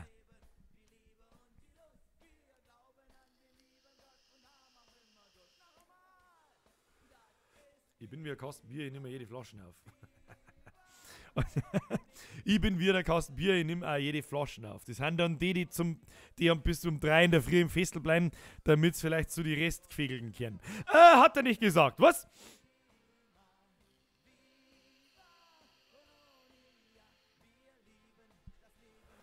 So. Meine sehr verehrten Damen und Herren, weil die Frage zwischendrin immer wieder kommt. Ja. Sehr, sehr, sehr wahrscheinlich gibt es morgen auf die Nacht, morgen, Samstag, Saturday, Saturday, Samstag, Abend, Late Night Stream mit Outlast 2. Außer wir haben auch andere Vorschläge. Ich habe gesehen, ich habe in meiner Steam-Bibliothek noch Amnesia. Und Amnesia, was ist das andere gewesen? The Dark Descent und A Machine for Pigs. Das ist auch noch ein Horrorspielchen, jetzt ist es aber ganz schön finster da. Ja. Das Lustige ist, ich hab tatsächlich einen Modellhubschrauber. So einen großen und so einen großen. Aber das so große, der funktioniert, der große, der ist nicht da. Rosen sind rot, Pfeilen sind blau, ich leg die flach, das weiß ich genau. Rosen sind rot, Pimmel, Arschloch, Gacki-Wurst, Herbstgedicht. So. Birlex, hey, Sportseil, riecht der hat noch Chloroform. Ich hab viel Teufel, der riecht ja noch sie fix voll Staschen, die. Guter Witz, Herr Waschbär, das brauchen wir. Diese Witze brauchen wir. Das ist genau mein Humor. Je finsterer das Spiel, umso geiler. Ja, Amnesia, glaube ich, ist so. Es hat zwar scheiß Grafik mittlerweile, weil es ja schon ein paar Jahre alt ist, aber ist ja wurscht. Aber wahrscheinlich spielen wir Outlast, ja. Ich möchte die Spiele ja durchspielen, ja. Hast 15 Minuten Zeit und 20 cm Platz. Für 10 Minuten? Viertelstunde?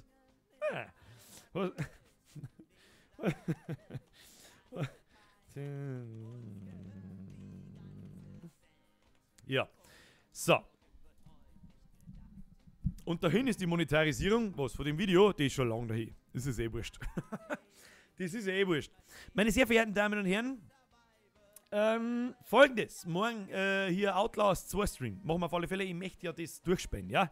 Ich möchte die Spiele durchspielen am Samstag auf die Nacht und die Leute, die immer da sind, sollen ja auch das sehen von Anfang bis Ende. Ja, und danach suchen wir so ein neues Spiel. Vielleicht ist es Amnesia, vielleicht ist es auch was anderes. Wenn mir jemand einen tollen Vorschlag bringt, dann spielen wir am Samstag in der Late Night Apps anders. Was weiß ich. Ja. Sprich, ja, Samstagmorgen um 10:11 Uhr geht's los. War lustig, wenn wieder ein Haufen Leute da sind. Je mehr das da sind, desto öfter mal ist. Jetzt ist ganz großes PG-18 auf dem Stream. Warum das? Wegen hast 10 Minuten Zeit und 20 cm Platz. Oder wegen, hey, Sportseil riecht, der hat er noch Chloroform. Nein, ja, hoppala. Was ist denn das? Das riecht nach Wix. Ja, Entschuldigung, das ist alles falsche Taschen, die. Das ist ein guter Witz.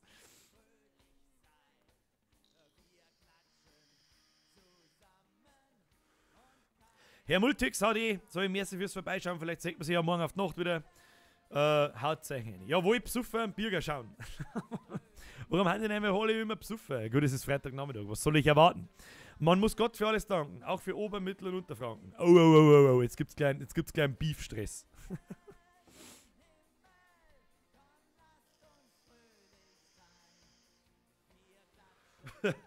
Der Bergtroll schreibt, ich habe vor einem Jahr das gleiche Kostüm gehabt und keiner wollte was mit mir zum tun haben. Dann gibst du mir sauber die Bockfotzen und sagst, beachte mich! Heute deutsche Schulaufgabe geschrieben und das erste, was ich gesagt habe, wie ich heimgekommen bin, das Wichtigste ist, dass wir alle gesund sind und Deutsch brauche ich nicht, weil Borisch kann ich eh. Wo er recht hat, der gute Mann. Der Tischler. Also ich komme gerade vom Lastwagen richten heim. Das war die Hälfte ist ja wahrscheinlich nur beim Arbeiten. Ich hätte für dich einen ganz guten als sexuellen Belästigungspanda. Wer ist denn der obersexuelle Belästigungspanda ist wer? Soll ich gesagt Vorlauf verlassen, das war wieder ein saugerer Stream. Herr Luckerl, hier ist, hauen Sie einer toll wie im Pfotzen, das passt. Kennst du Amanda? Nein, die kenne ich nicht.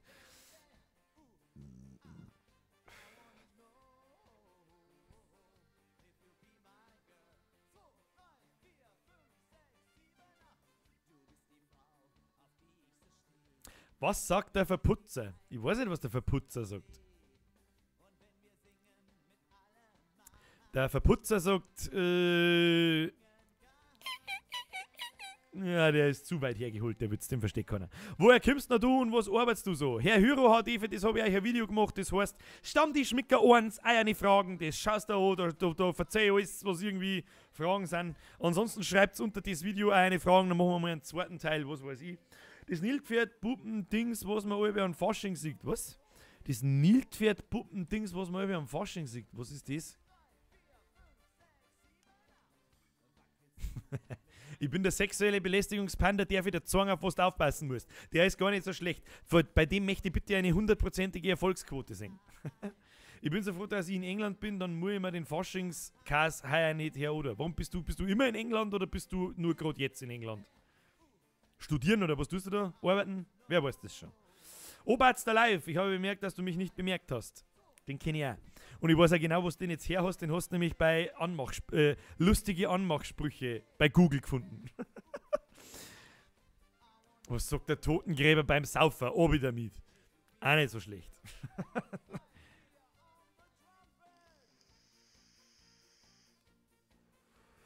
Hat dein Panda-Kostüm auch ein Taschel für Hosentaschenfleisch? Ja, hat's.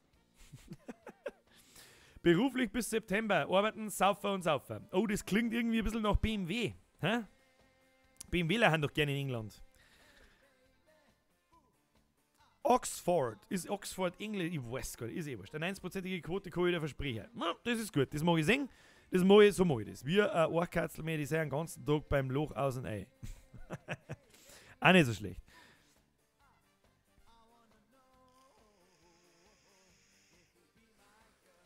So, meine sehr verehrten Damen und Herren, ich werde jetzt noch ganz kurz mal da ein bisschen an meiner Zigaretten ziehen. Und die ist eh schon wieder leer. So. Also.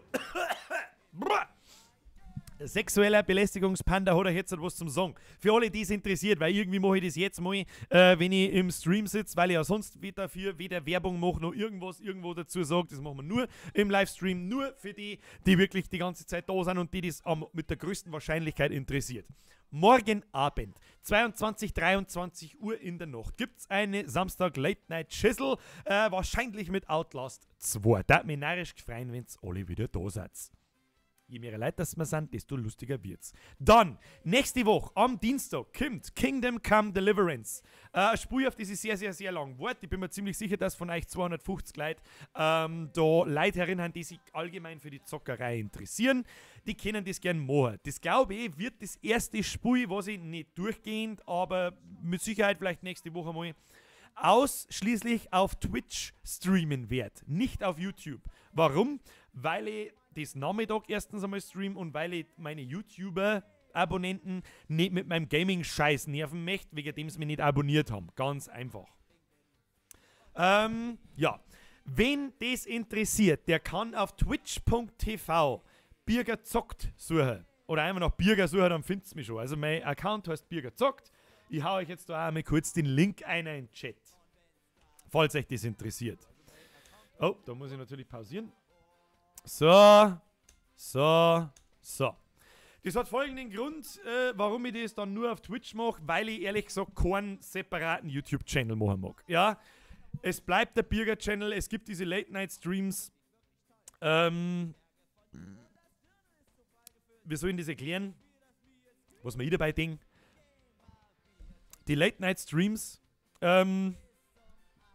finde ich, mit diesen Horrorspielchen, da kann auch jemand was damit anfangen, kann das interessant und lustig finden, weil man halt ganz anders reagiert drauf und so weiter, als auf ein normales Computerspiel, ja. Das kann sich auch jemand anschauen, der mit Zockerei nichts zum tun hat. Finde ich. Wenn das nicht so ist, dann sagt es mir bitte schön, aber das Gegenteil ist ja eigentlich schon zweimal bewiesen worden. Ich habe eingeschaltet und es sind 200 Leute da, die mir beim Zocken zuschauen. Ganz am Anfang war das ja so, da haben wir einen Stream eingeschaltet und ich war immer eigentlich gleich ich habe 20 Minuten geschmerzt und habe dann zum Zocken angefangen und auf einmal haben 80% der Leute gegangen, weil es natürlich die Zockerei keinen Menschen interessiert. Wen die Zockerei interessiert, der kann liebend gern, ich hau's nochmal in den Chat einer, hier, twitch.tv/birgerzockt. Wird eventuell das nächste Woche das erste Mal passieren. Funktioniert genau wie bei YouTube, da machst du einen Account oder was weiß ich und drückst einfach auf Follow.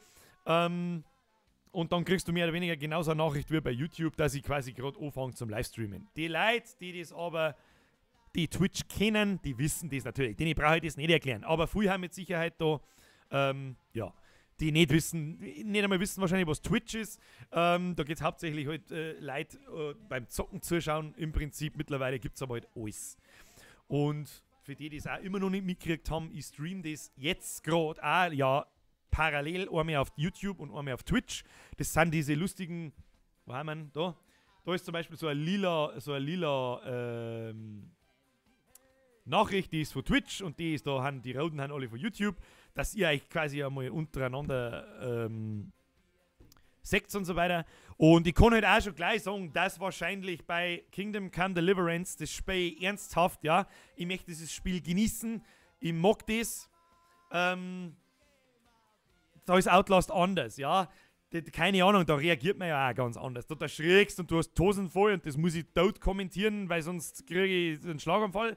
Das wird halt bei Kingdom Come wahrscheinlich nicht passieren. Da wird das halt wahrscheinlich eher so ausschauen, wie ganz normale Let's Plays halt normal so ausschauen. Aber wen das interessiert, der kann natürlich gern vorbeischauen. Das darf mich narrisch gefreien natürlich. Was ist denn das für eine Frage? Aber da werde ich nicht parallel auf YouTube und auf Twitch streamen, sondern halt nur auf Twitch. Ja? So. Und weil mir immer und immer wieder so viele Leute fragen, Birger, gibt's eigentlich einen Merch von dir? Ja, den gibt's. Ich mache bloß nirgendwo Werbung dafür, außer jetzt mir irgendwann einmal während dem Stream. Ihr findet Merch unter www.birgerwear.de. Das lasse ich jetzt da noch eine Zeit stehen für die Leute, die es interessiert. Da gibt es dann T-Shirts und geschmeidige Gewänder und Pullis mit einem Birger-Logo und es gibt sogar ein Vollbier-Squad-Logo und es gibt ein Massmo als Kopf vorn drauf und so weiter. Wer da Bock drauf hat, kann sich das da mal anschauen. So, meine sehr verehrten Damen und Herren, was soll ich jetzt da noch sagen? Der Alex Tremmel sagt, ich bin ein Pädopanda. Das habe ich heute schon mal gehört. Erstmal habe ich die an alle, die gerade noch gekommen sind und habe die an die gerade alle ausgegangen sind. Ja, also es hört sich jetzt auch nicht...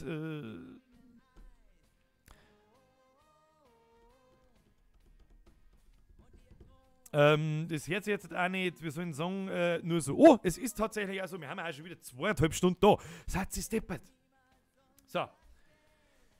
Wie soll ich sagen? Man soll aufhören, wenn es am schönsten ist. Sexuelle Belästigungspanda, geht jetzt her. Ich muss auch irgendwann einmal saufen, fix, damit ich morgen auf die Nacht wieder fett bin. Warum sagt man den zu einer, hey, statt eingeschissener Igel wohnt in meinem Bett, lerne bei dir. Was? Warum sagt man den zu einer, hey, statt eingeschissener Igel wohnt in meinem Bett, kann ich bei dir schlafen? Ja, weil man dazu meinen Witz kennen muss. Und den kennen leider Gottes noch nicht alle. Es kennen einen viel, dass der Igel ab jetzt da wohnt, aber noch nicht alle. Deswegen funktioniert es wahrscheinlich nicht. Oh, der Wauzi macht sie morgen einen Schweinsbraten. Da hätte ich auch gerne einen, weißt? Aber ich muss ja jetzt dann irgendwann einmal saufen und wir sehen uns morgen auf die Nacht. Meine sehr verehrten Damen und Herren, es war mir jeden Freitag eine Ehre, Sie belustigen und unterhalten zu dürfen. Eigentlich passiert das genau umdreht. Ihr unterhaltet mich, nicht ich euch. Schaut morgen auf die Nacht um 10 Uhr vorbei.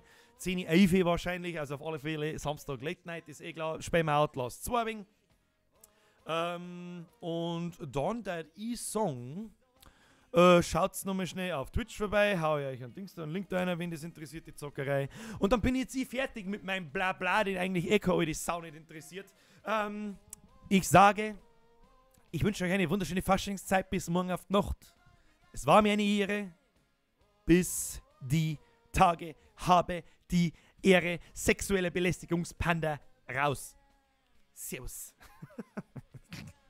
Alles Verrückte, die so lange zuschauen. Alles Verrückte. Black Edition 6204, du Saupreis, grüß mich. Nein.